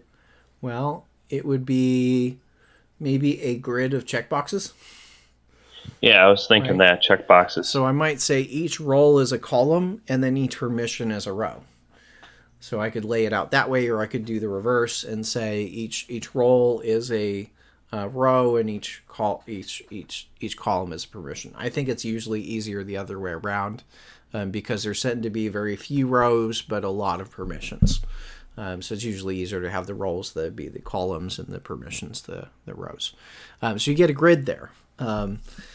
Now, if you wanted to then go through the users, effectively you're looking at, so that's a 2D map, 2D grid of checkboxes. If you then add the users, then you might have a 3D map, right?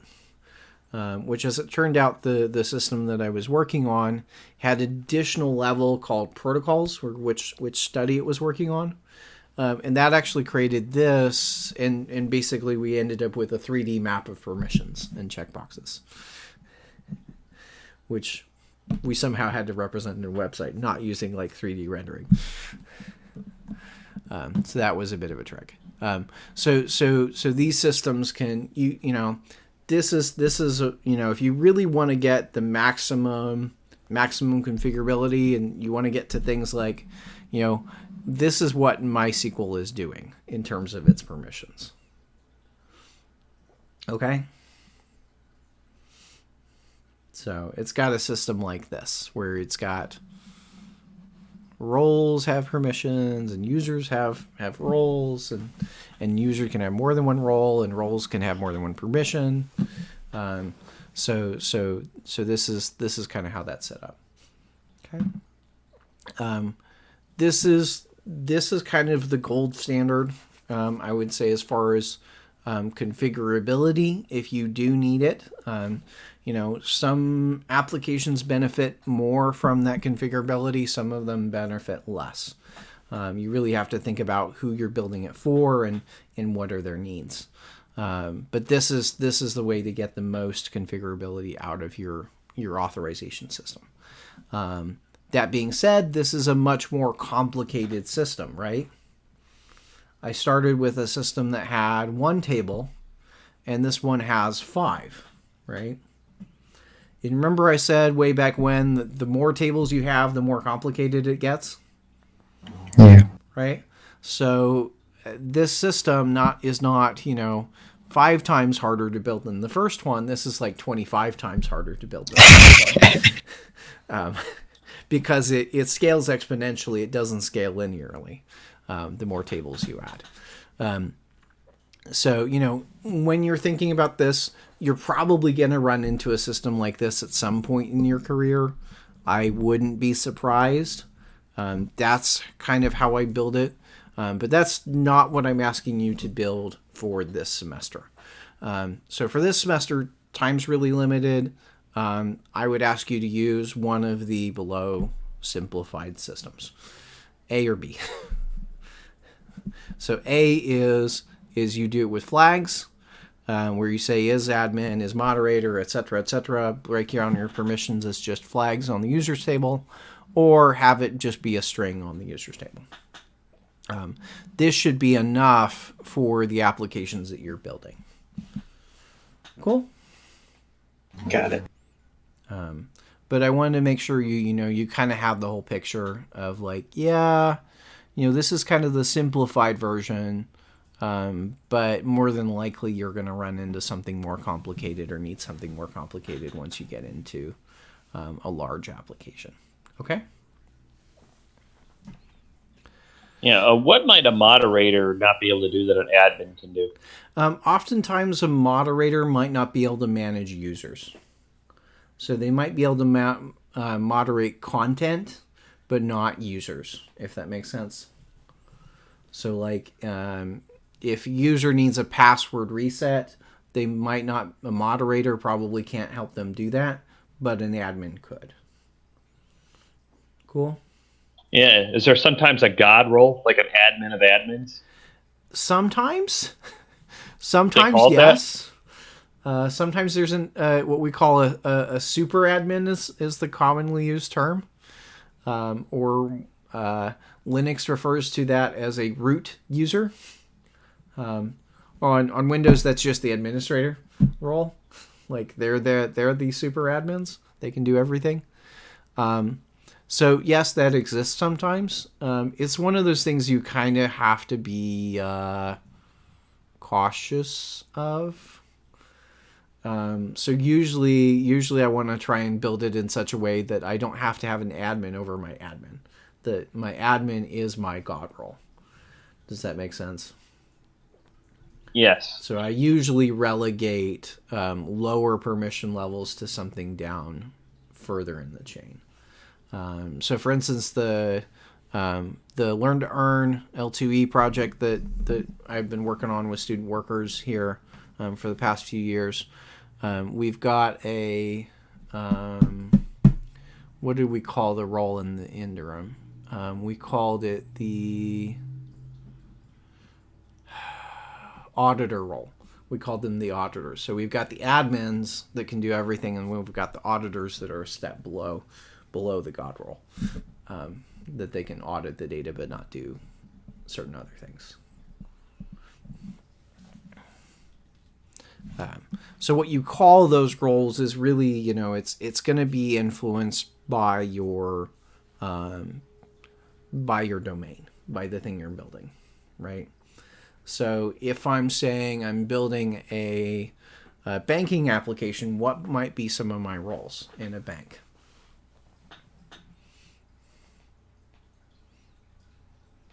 And don't everybody speak at once. Like, do you mean like the user, and then which would be like the customer, right? Yeah, and then you could have people who can access for like help. Like I don't know what their role is called. The people you call up. You could do a customer. You could be an accountant, a teller, an actual representative there. But there's so many different things. Yeah, an actuary or a financial advisor. And typically I want to make sure that whatever word I use for that role, I want to use the words that reflect the language that they actually use in the business. So, an admin and a moderator doesn't make any sense in a bank, right? It makes sense if you're talking about a blog or a forum, but it doesn't make any sense in the bank. So yeah, a teller, a customer, an accountant, etc. What do you call the person that managing the bank? Well, you call them a bank manager, right? Or manager. So you might have a bank manager, you might have a branch manager, you might have a regional manager, you might have your chief financial officer or your CEO. I would put those in as roles. Cool. So, think about the application that you're building and what roles you really need for the scope of what it is. But I wouldn't just say, well, it's member, moderator, admin. That really depends on, what makes sense really depends on what you're building. Okay?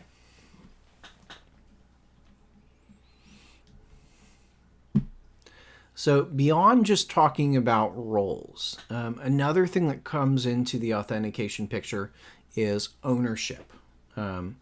Oftentimes you might be able to edit your own data, but not somebody else's, right?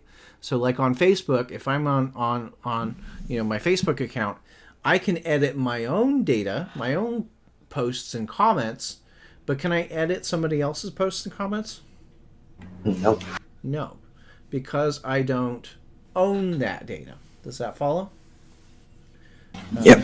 Or if I make a post, can somebody else comment on it? Okay, so somebody else can comment on it, but can I edit their comment, even though I wrote the post? No. I can't edit their comment, right? Or if I'm on Amazon, right? Maybe I'm selling products. Well, I can edit my product description, but can I edit the reviews? Nope. Right? So typically you can only edit your own data, right? Typically, you can only edit your own data. So in addition to think about that the users have the correct role and permissions, you really oftentimes need to think about and put restrictions in that users can only edit their own data. They can only edit data that they own. They can't edit data that somebody else owns. Now, while checking roles and those kind of permissions that we talked about previously is something that's fairly easy to do with a middleware. Ownership checks are really not something you can implement with the middleware. You can't just write a middleware to say, do I own that comment, right? Because in order to go look up, do I own that comment, what do I have to do? How do I find out if I own that comment or not? Yeah, you'd have to do a database call, wouldn't you? Right, I'd have to do a database call. Which if I do a database call, right, to check if I own that, well then, that might be a problem, right? Because, well, I don't want to have to make that database call to go get the comment and then go have to make it a second time, right? When I actually go to edit or do other things with the comment, right? So if I put this into middleware, I'm probably going to double the number of database calls that I have to make. And B, honestly, it probably won't be very reusable because most of the time, if I have an ownership check, I have to implement that on a table-by-table basis, right? So I can't easily necessarily implement a middleware that can check if I own a comment and that I own a post, right? That would have to be two separate middlewares. Do you understand that?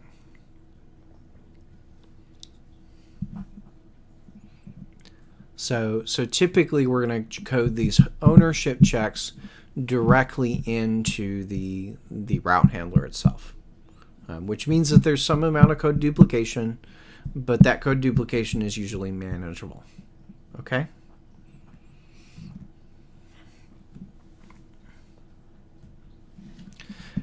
So for example, if I've got a multi-user blog, I might have, here's my users, here's my posts, here's my comments.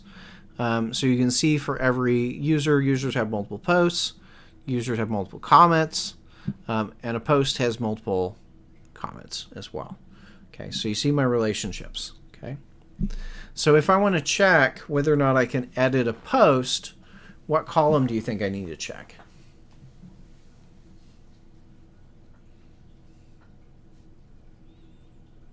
What column determines if I own it? Author ID. Probably author ID. Okay. So I need to check that the author ID is the same as the author, the person that's logged in. Does that follow? Yeah. Similarly with the comment, I need to check if the author ID there is the same as the person who's logged in. Okay. So I need to compare those things.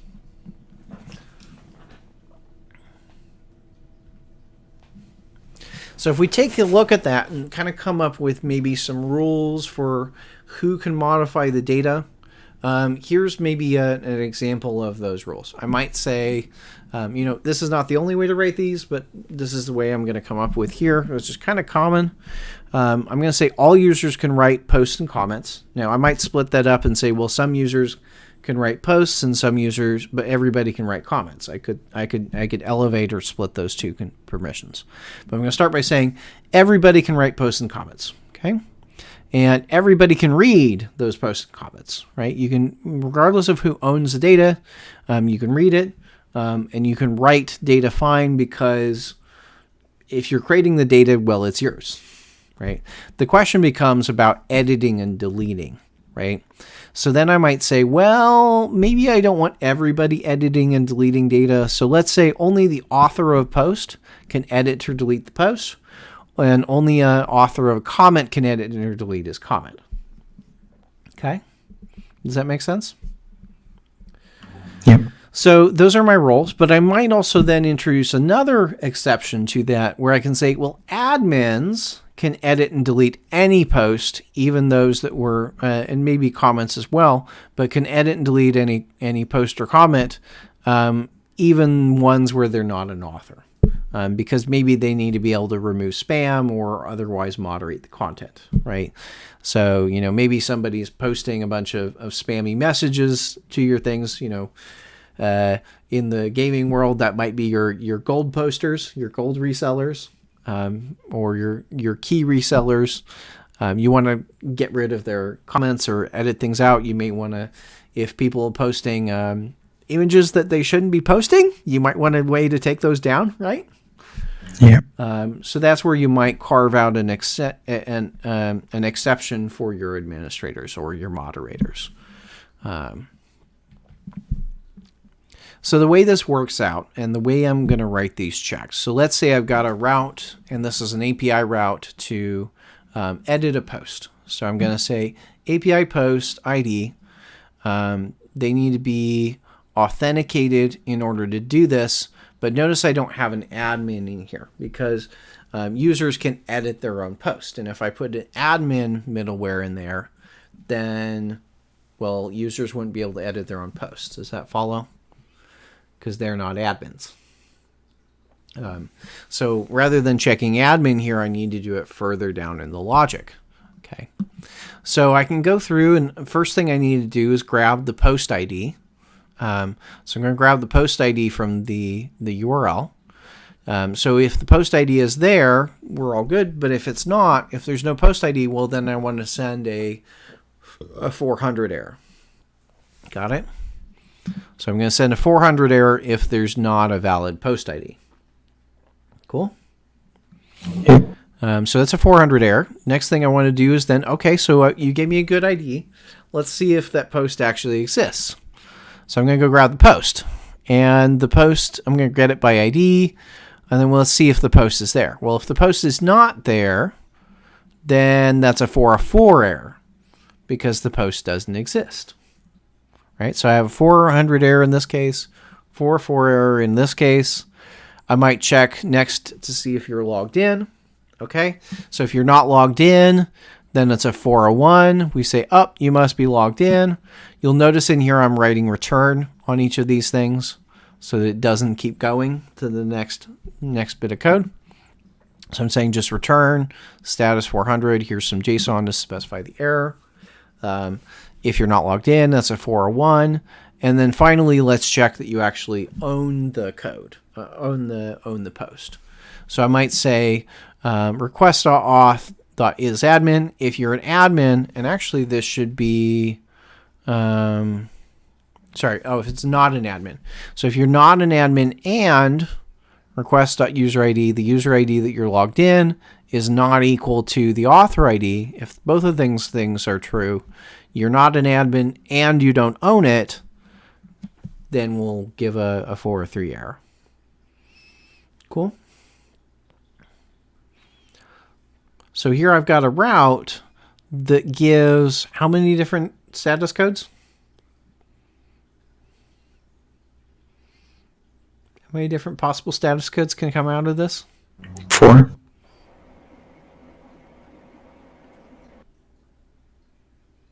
Daniel, you lit up? I was thinking maybe 5, but there's actually not a normal status return here, so it would be 4. Well, let's assume that there is code here that would return a normal status. It would be 5. It would be 5. Is that right? Yeah. I would argue that there's 6. Oh. Where's the 6th one? So we have 4 possible errors here. These different 400 errors. I've got the next error? 200. Yeah, next error. Because this is going to give me a 500 error, right? So if it gets down here, then it's a 500 error. So I can actually tell from that status code, does that tell me a lot of information, given that there's 6 possible options?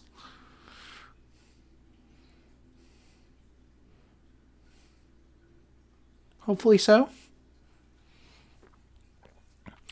Does this put things into context why I went over some of the status codes earlier and what they mean? Yeah. Because it's like, well, you do this code in this case, and this code in this case, and this code in this case, because there's all these different reasons why, this is a different kind of error than that. It's not always a 404, sometimes it's a different number. Okay, so that's how I might do that. And so that's largely how you implement the ownership checks. You're just basically, it's really simple. Usually you just say, well, does this equal that? Right? Does what's in the token, the user ID in the token, equal the user ID from the database? That's it.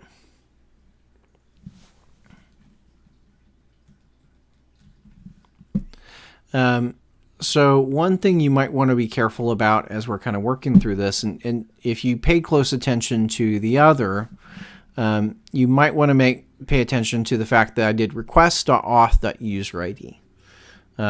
Notice I didn't do request.body.userid. Right? Why would I not want to do request.body.userid? Well, you need to know the not what's typed on the page, but who's logged in. Right, who's logged in. Because request.body.userid, what is that? Can the user type in any number they want then? Can they pretend to be you?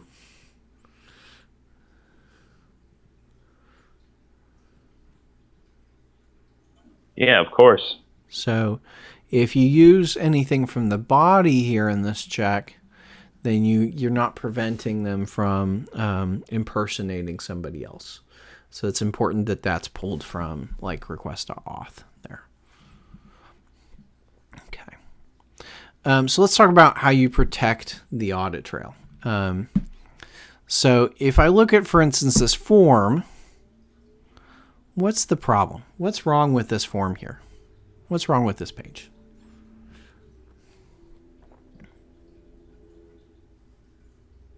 It's all manual, everything. You got to have the user enter data, which could lead to unexpected, unintended results. Okay. Somebody else. More specifically, the user should never have access to the post ID. And access to the author ID means they can basically impersonate anyone. And then allowing them to set the posted on and edited on date just makes that useless because they can just set that to whatever they want. Exactly. Yeah. So the post ID is not as big of a deal because the reality is if I were to look at the full URL, the URL has this post ID 72 in it already, right? So I could just edit the ID in the URL, right? Does that follow? Yeah.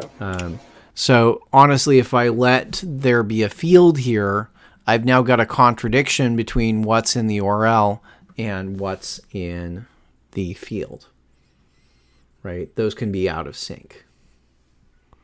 So I really don't want the user to be able to change that because it's like, well, that's going to just have negative side effects if they can change it. Because I'm editing, by virtue of I was editing this post, my favorite food, right? Well, when I clicked edit on that, I already picked the post ID by virtue of clicking edit on it. So that doesn't need to be there. You're right. If I have the author ID, then the user can type in wherever they want and pretend to be somebody. Change the author from author 5 to author 7. It's also, does the author ID mean anything to the user?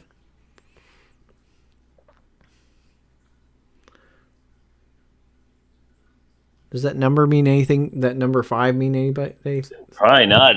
Probably not. The user probably doesn't even know their own author ID. They probably don't, right?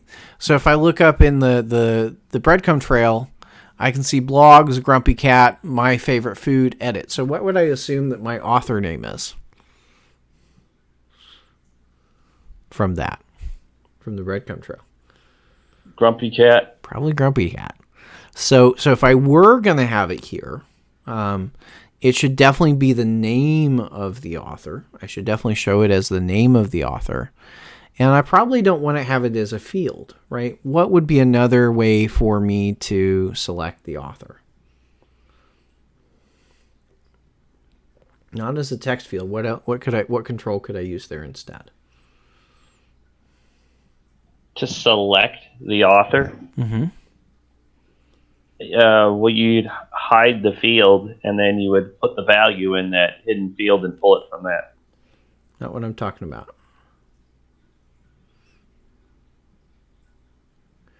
How many authors are in the system? Could be thousands. Could be thousands. Probably not. Could be. Probably not. Let's say I have a small website and only 3 people are writing articles on it, and it's only viewed by 1,000 readers, right? How many authors do I have?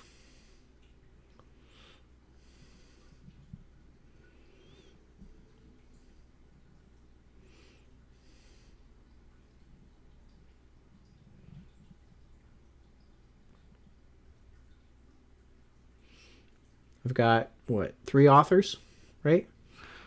What would be a good thing to pick from those 3 authors? What kind of UI control could I use if I did want the user to be able to change it? Drop down. Probably a drop down. What's another option?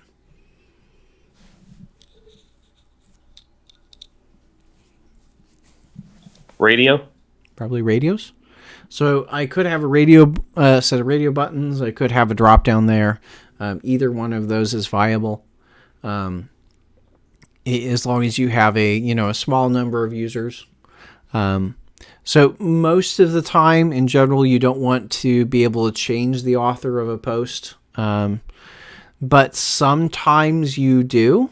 There are rare occasions where some websites do benefit from, and some cases where it does benefit from being able to change who wrote it.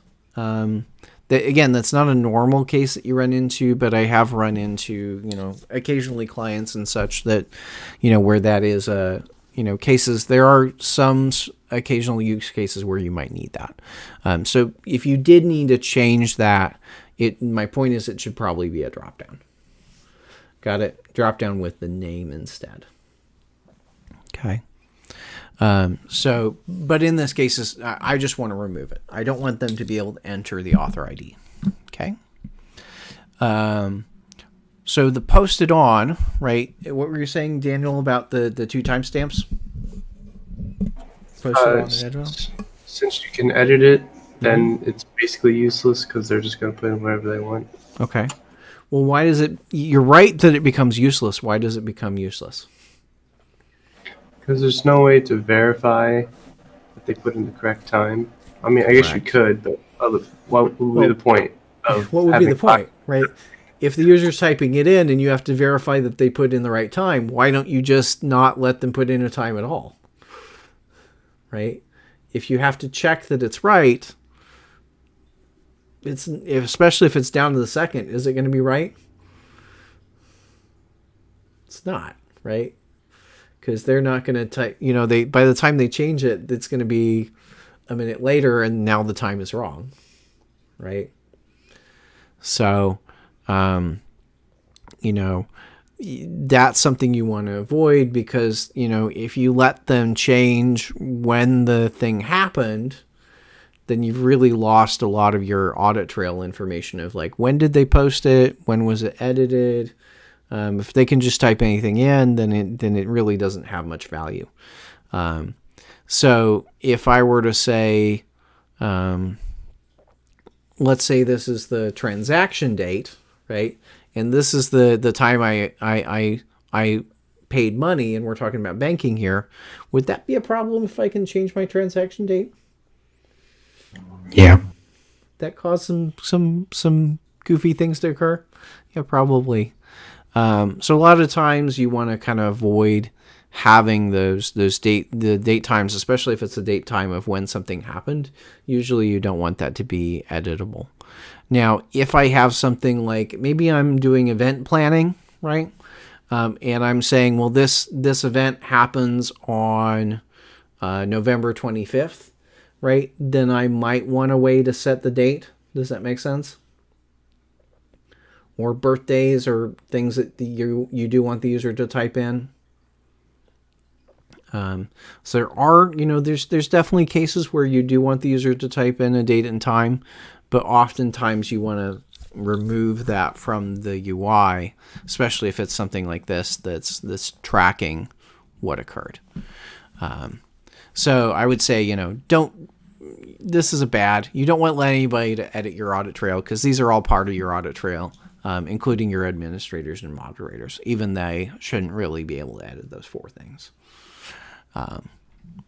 So making your form look like this is much more secure. Does that follow?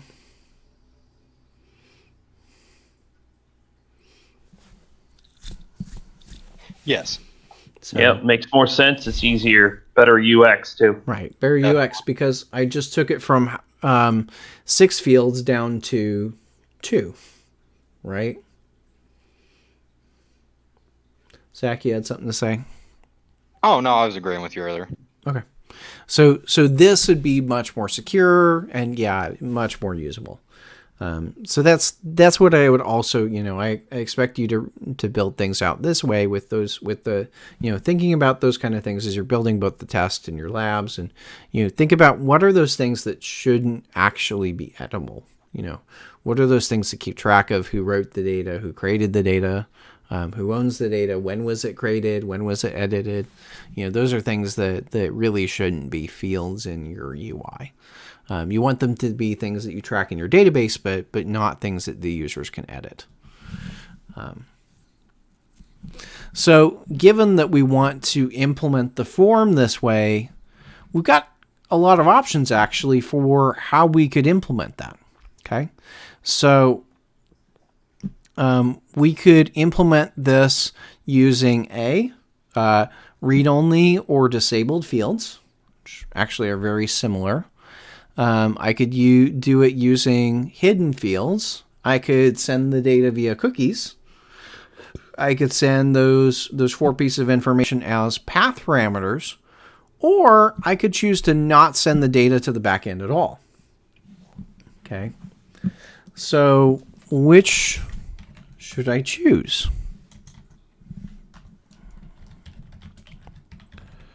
I think it depends on what the stakes are regarding what negative consequences could come out of getting the wrong data posted. Like for bank transactions, you certainly would not want that to be tampered with, because if you did the disabled fields, or not disabled, but maybe you just read only. Let's assume that we're talking about specifically what we're doing here. So we've got the let's say we're looking at this form, which is I pulled out the post ID, the author ID, the posted on, and the edited on, right? So given that specific example, which of these 5 options is the best? So if you would respond with your letter in Discord of choice. And you can respond with F if you think use magic.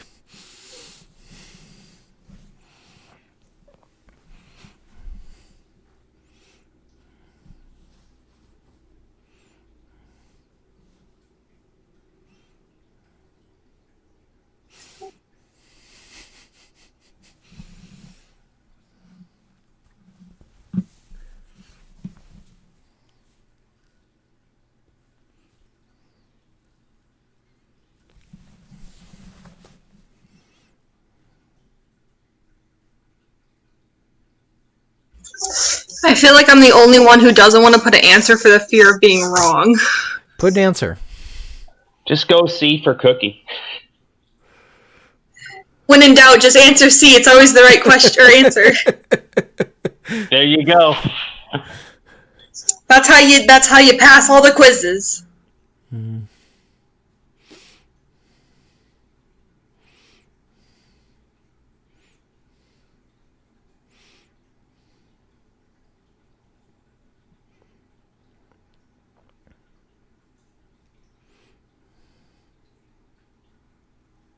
I mean, you got to go with the letter D because D stands for ding, ding, ding, which is what happens when you get it right.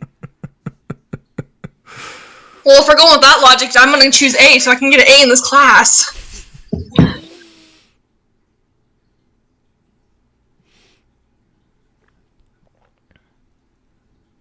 So I've heard people say read-only fields, and I think, Paul, you were just arguing for read-only fields, but yet you didn't say... I wasn't encouraged by your comment. Okay. I was just saying, well, we need to, like, I want to have everybody have a chance to say before we discuss it.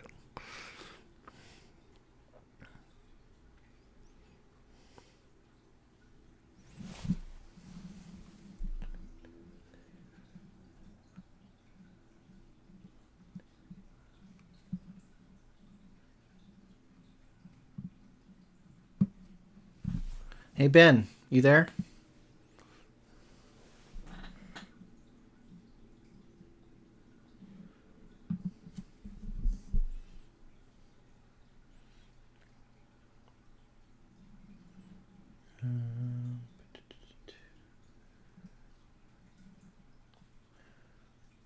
Jonathan?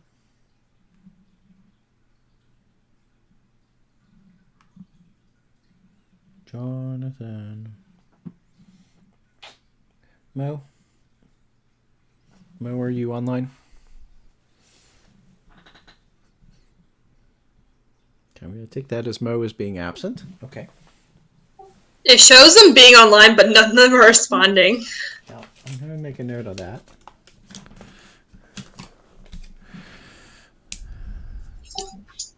I have to go to work, so... Oh, where are we at time? Oh, it's at 4 o'clock. Okay. Well, the rest of this will be recorded, Sheridan, so... Okay, sounds good. After. Let's see, Paul's in there. Troy responded. Vincent, there you go. Okay, so we got everybody.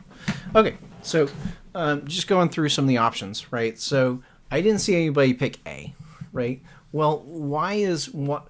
And that makes me think that everybody thinks that A is a bad idea. Why is A a bad idea?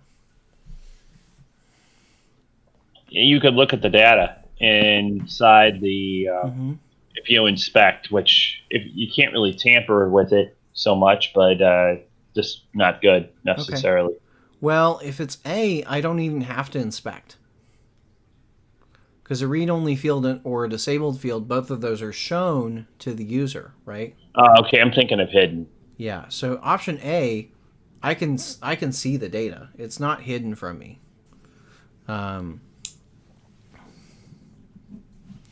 So I can freely see the data. Can I change the data if the field is read-only or disabled? No, you can't. So I can't? I mean, I feel like you can, but just not like as it's on the page. Okay. Yeah, you can't change it within the field, but you can always change your answer, I guess. So if it's read-only or disabled, I can still change it. Okay. How do you mark a field read-only? Isn't it an HTML property? It's an HTML property. You just add the word read-only, right? So read-only says that you can't change, you can't type into the field, but you can copy and paste, for instance, what's in there. You can copy out what's there. You can still select it. Disabled on the similar thing says that it's just kind of grayed out, but you can't highlight it, right? So read-only is implemented by putting the read-only flag onto the HTML input, and disabled is by putting the word disabled on the input, right? But it's on the HTML, right? Yeah. Can the user change the HTML? Yeah. How can they change the HTML? With inspect. Inspect. So I could actually just inspect the field, remove the read-only flag or the disabled flag, and now I can freely change the data, right?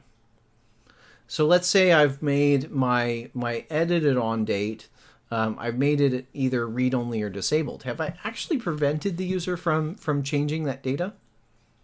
Nope. Not really. Not really. Now, if they don't go change it, they don't mark it as read-only and disabled, it won't actually be sent to the server. As long as it's marked as one of those two things, it actually doesn't get sent to the server.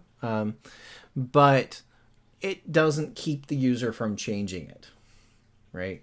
Because they could just, if the users really know what they're doing, they could just go inspect it. So it doesn't really add any additional security for your more advanced users to actually mark it as one of those two things. It doesn't give you any security. So next up is hidden fields. And I see a few people said hidden fields is the right way, right? So from Vincent and Corey, give me your take on hidden fields. I don't remember like exact circumstances, but I remember, I think it was one of the labs or the example with, there was like a hidden ID field to easily track it and call it later. So oftentimes I do need the data later, so hidden fields are sometimes a good idea. Can you still go in and remove the hidden? Yeah, as he was talking about that, I just remembered that. I was like, well. Right. Well, if I can inspect, right, if we make the assumption that users can inspect and do it, which you should, if you make that assumption, then they can go change the hidden field to a text field, and then it pops up. Or they can even just, without changing the type of field, they can just go change in the value, right? So the value might say 5, they can just change the author ID to 7, right? So having the author ID, for instance, be hidden, right, does that prevent the user from changing the author ID? No. It doesn't, right? It does hide it from the user, right? So they don't see it in the web page, but it doesn't prevent them from editing it, okay? What about cookies? So, Sheridan, you voted for cookies. Why cookies? She went for work. Oh, right. She did. Paul, you voted for cookies. Yeah. I don't know. I got afternoon doldrums going on, but I would say cookies. Well, yeah. Now that I think about it, the information is editable, just like we can see it in the browser. So maybe that's not such a great idea. Yeah. So if you make the assumption that you've got smart users, tech savvy users, they can still go edit their cookies. So your cookies are still not necessarily secure. And actually, cookies introduce another problem because, so remember your fields, they're just specific to a page. What's the scope of a cookie?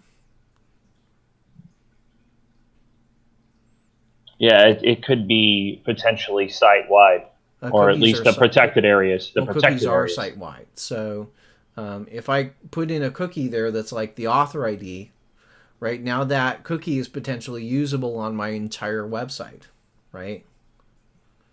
So what happens if I use a cookie and user goes through one pathway and it sets up the cookie to, okay, the author ID is 5, but they go through another route and navigate to the edit page, and it ends up not setting a cookie.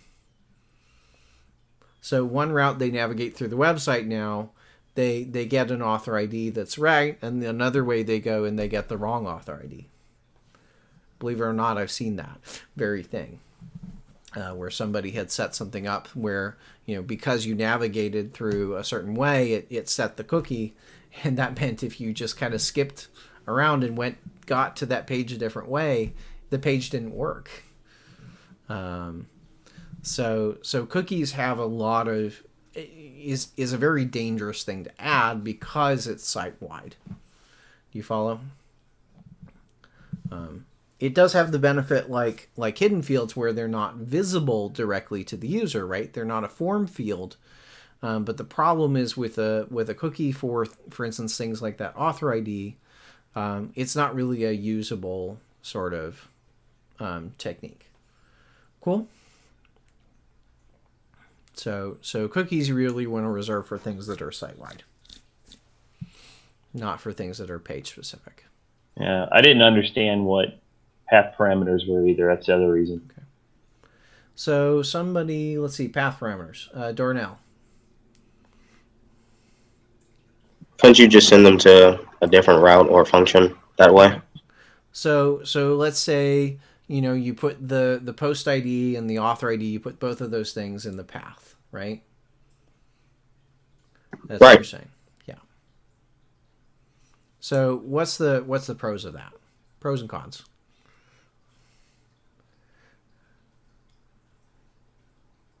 How's that better than the other options? I mean, if you put it in the path, wouldn't it just go like straight to the server or something?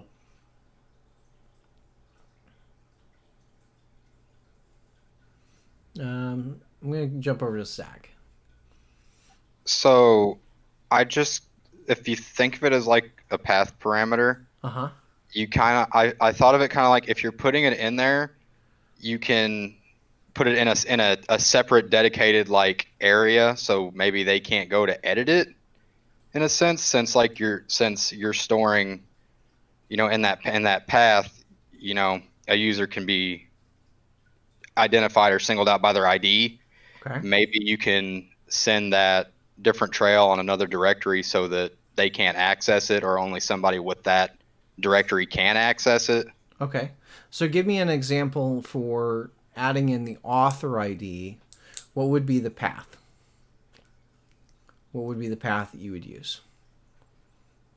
Would it be like /Arthur/ID or the colon ID? Mm-hmm. So you put in. Mm-hmm. And then after that, it would just be what their ID is. Like, say their ID is just 1 or 2, it'd be after that. Well, what ID are we talking about? Are we talking about the post ID or are we talking about the author ID? We're talking about the author ID right now. So, bring up Notepad. So we're thinking author.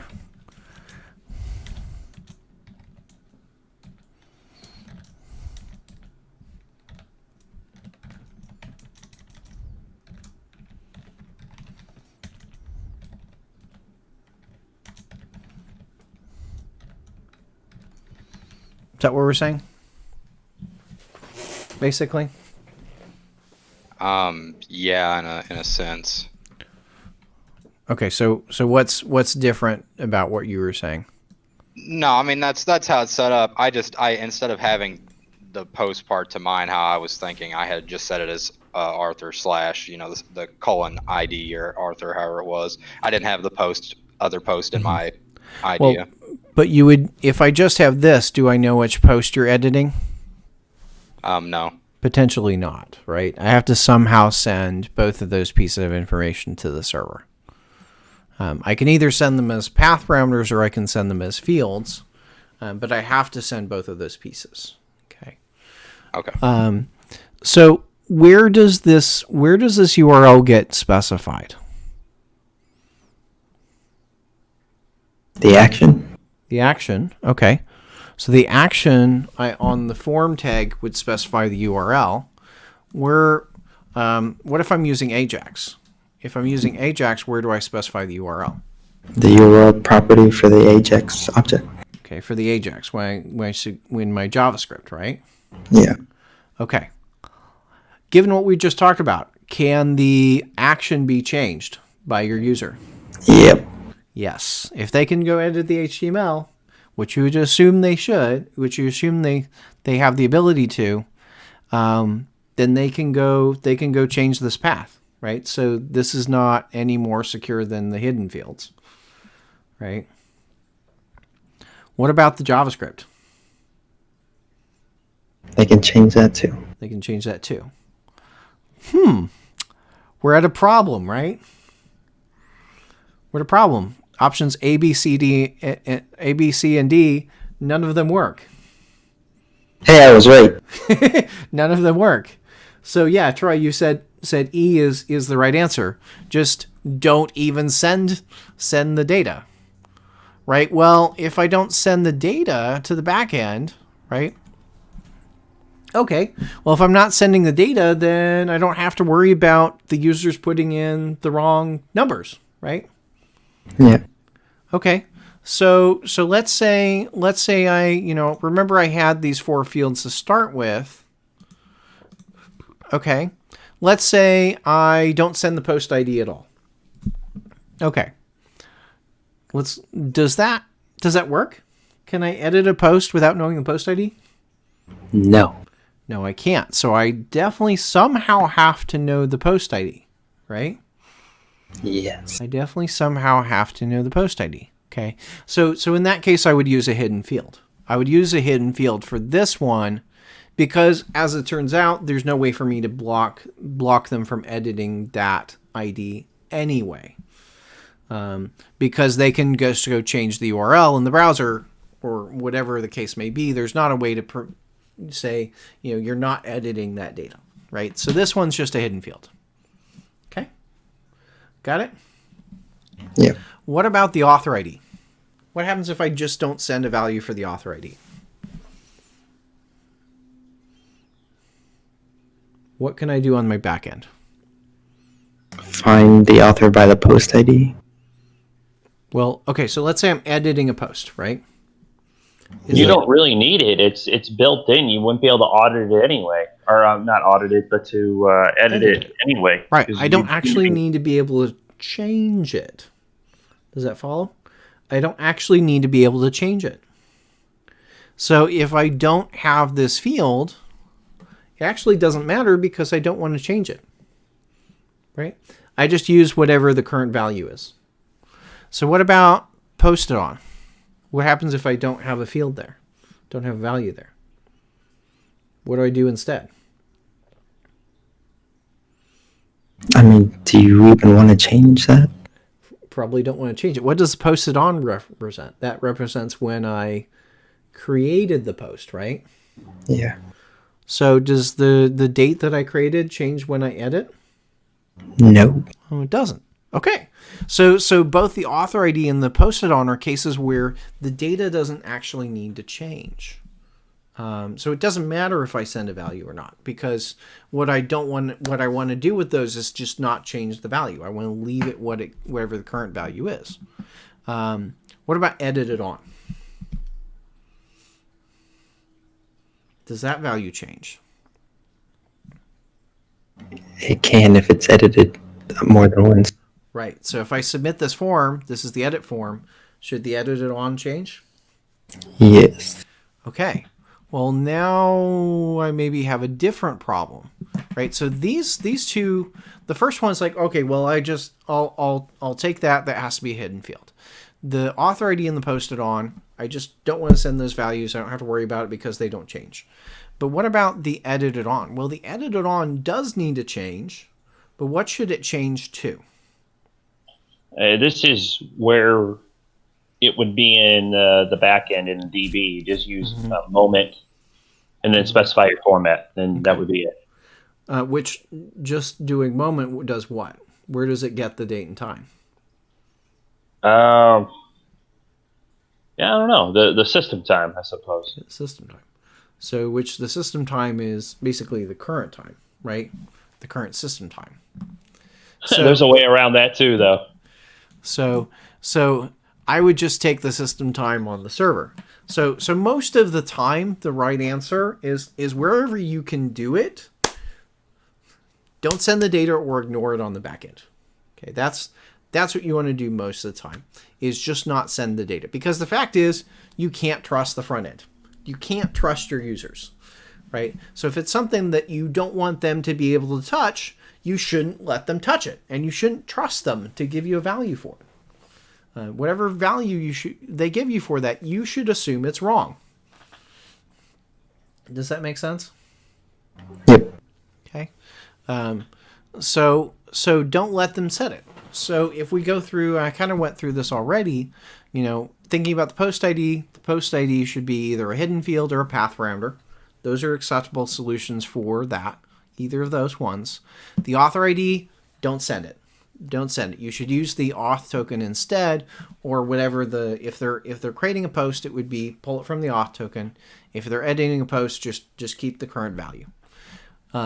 The title and the title and text, obviously you need the user to be able to type in values there. That's what they're trying to edit. So those you just make form fields. Just let them put in whatever they want, because that's the data that's theirs. So those you just put in normal form fields. The posted date, again, posted date and edit date, those would be things I wouldn't send. Posted date, either use the current time or the current value. And then the edit date, I would use the current time or null. Right, so if it's just been posted, I wouldn't want to set an edit date because it hasn't been edited. Does that follow? So you might start with an edit date of null. So if I'm trying to do this, then implementing the backend for creating a post, I might say, well, let's take request.body, and then I'm going to override the post ID and say, well, the post ID is actually, I don't care what was in the field. I'm going to use request.params.id. Whatever ID was in the URL, that's the post ID. Actually, I think I got that wrong, because I shouldn't actually set the post ID at all. Because if I'm creating a post, I don't know the ID. I got a question about request body. If we got more than one form on the page, then that's going to take everything that's on that page, yeah? When we attempts to make the post. So request body is everything that you submitted. And so it would be everything in the form. And then, okay. I got it. So if I have more than one form, right, it's only the data, the fields that are part of that specific form. Okay. So it's only in that form scope. So the author ID, then I want to pull, ignore whatever was posted with the author ID. Let's just replace it with request.author.userID, right? So say, I don't care what you posted as your author ID. I'm going to use your user ID, your logged in user ID instead. And this is if I'm creating a post. And then the post date, I don't care if you gave me a post date. I'm just going to use the current time instead. Does that follow? Yep. The edit date, I want to force it to null. So even if you gave me an edit date, I'm going to say it's null. So by doing this, I say, regardless of if you gave me a value for author ID, post date, and edit date, I'm going to replace it. Right? So that prevents the security hole of them potentially being able to edit it on the front end. Cool? Because otherwise, if I didn't put this into place, they could still send the author ID and the post date and the edit date. They could send all of these values through Postman, right? To be whatever they wanted to be. So I do that. I validate with JSON, with Joy, and then I go insert it into the database. So that's typically what that's going to look like for creating a post. Now, what about editing a post? Well, editing a post is going to be kind of similar. In here, I want to say that I do want to get the post ID from the parameters, from the URL. But I want to do with the author ID and the post date, because those shouldn't be changed. Actually, what I would want to do here is called delete. Okay. Now, delete is a special keyword in JavaScript. What it does is it will remove an attribute, remove a property from an object. You with me? So this says remove the author ID property. So the post will no longer have an author ID property. This post object. Okay. Questions?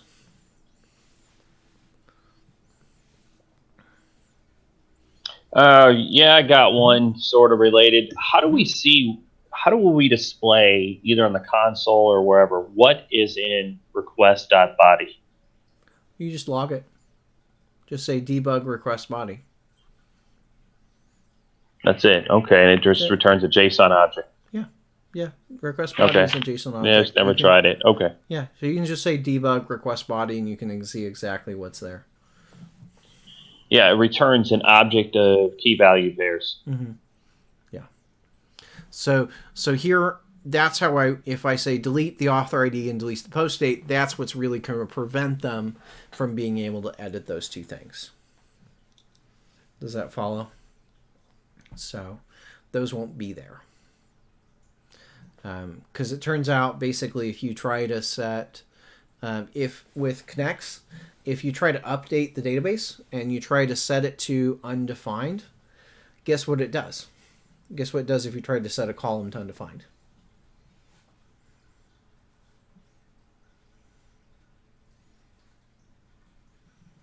It just won't post, right?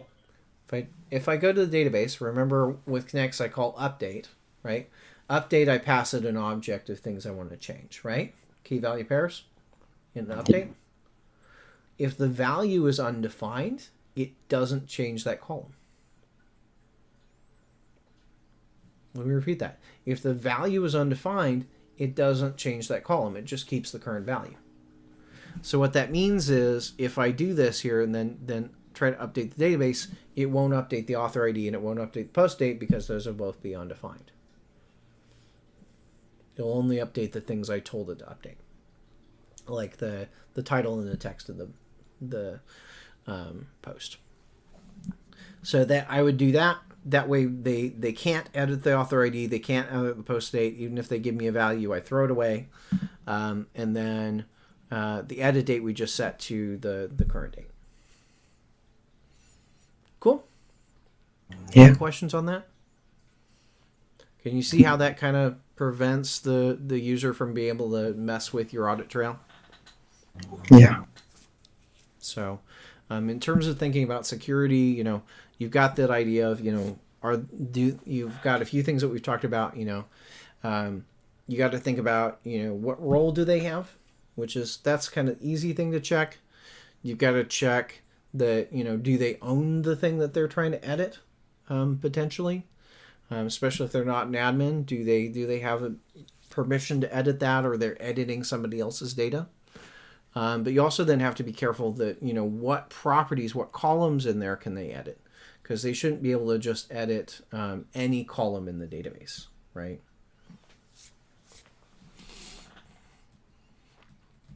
Okay. So last piece, let's talk about hiding buttons and links. So we talked about how to secure the route. We talked about some of these things. Common question people may ask is how do I hide the buttons and the links to, like, the edit page, the view page, the delete page? It actually really easy. Just use handlebars, right? Just like we've done with a lot of things previously. Remember, there's an if statement in handlebars. You can just use an if statement to hide the buttons and the links.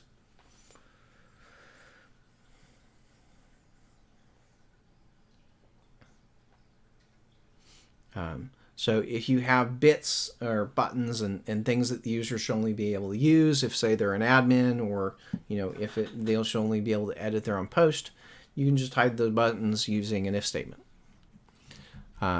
So for instance, if I have an edit link and I want to hide it from non-admins, I just wrap it with this. So I say if auth is admin, if it's admin, then you show it. Otherwise, the edit button's gone. Right, so I just wrap it in an if.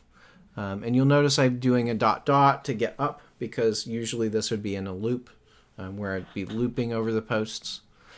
So I might go up a level and then say, well, is it an admin? If it is an admin, then they can see the edit button. Otherwise, it's not there. If I want to say, well, I only want the edit buttons there for things that are their own. I could say, well, let's check that the author ID equals auth.user_ID. Okay. Similar to how I kind of did things on the back end. This is just kind of on the, in the handlebars view. Check that those things are equivalent. Obviously, I've got a little helper in here called EQ that just says, are A and B equal? So that's the way I would implement that check. And we talked about previously, sometimes you want kind of the combination of those two, where you can edit it if either you're an admin or you're the owner of the post. That's also fairly easy to implement. You just say, well, I need another helper for or, and I say or if they're an admin, or they are an owner. Problem solved. So if either of those two things are true, I show the edit button. Can you say that again? I'm thinking that auth admin, is that a path? Because there's a dot in it. That throws me off. So the dot says go up a level. To auth, right. And then it's dot admin. The dot is, what is that? I mean, so I go down to a property. So I say I got my auth object, and that's got a property of is admin, which is a Boolean. But the auth object looks like a folder. Well, we're going to it's like a folder and an object at the same time as middleware. Well, yeah, it kind of is. It's kind of the same thing, actually. Because the dot is kind of going down a level, right? But if you the thing is, so to go up a level in your hierarchy when you're working with handlebars, you do the dot. Oh yeah, I got that part of it. The dot admin is what's throwing me off. That's just how you go down to properties. Okay. So if like I could say post.authorID, right? Yeah, I'm trying to digest that top part there. If or. So or is the name of a function, right? Which takes two parameters, A and B, and ORs them. So it or this or that. So this is A, this is B. So B includes that whole EQ, yada yada.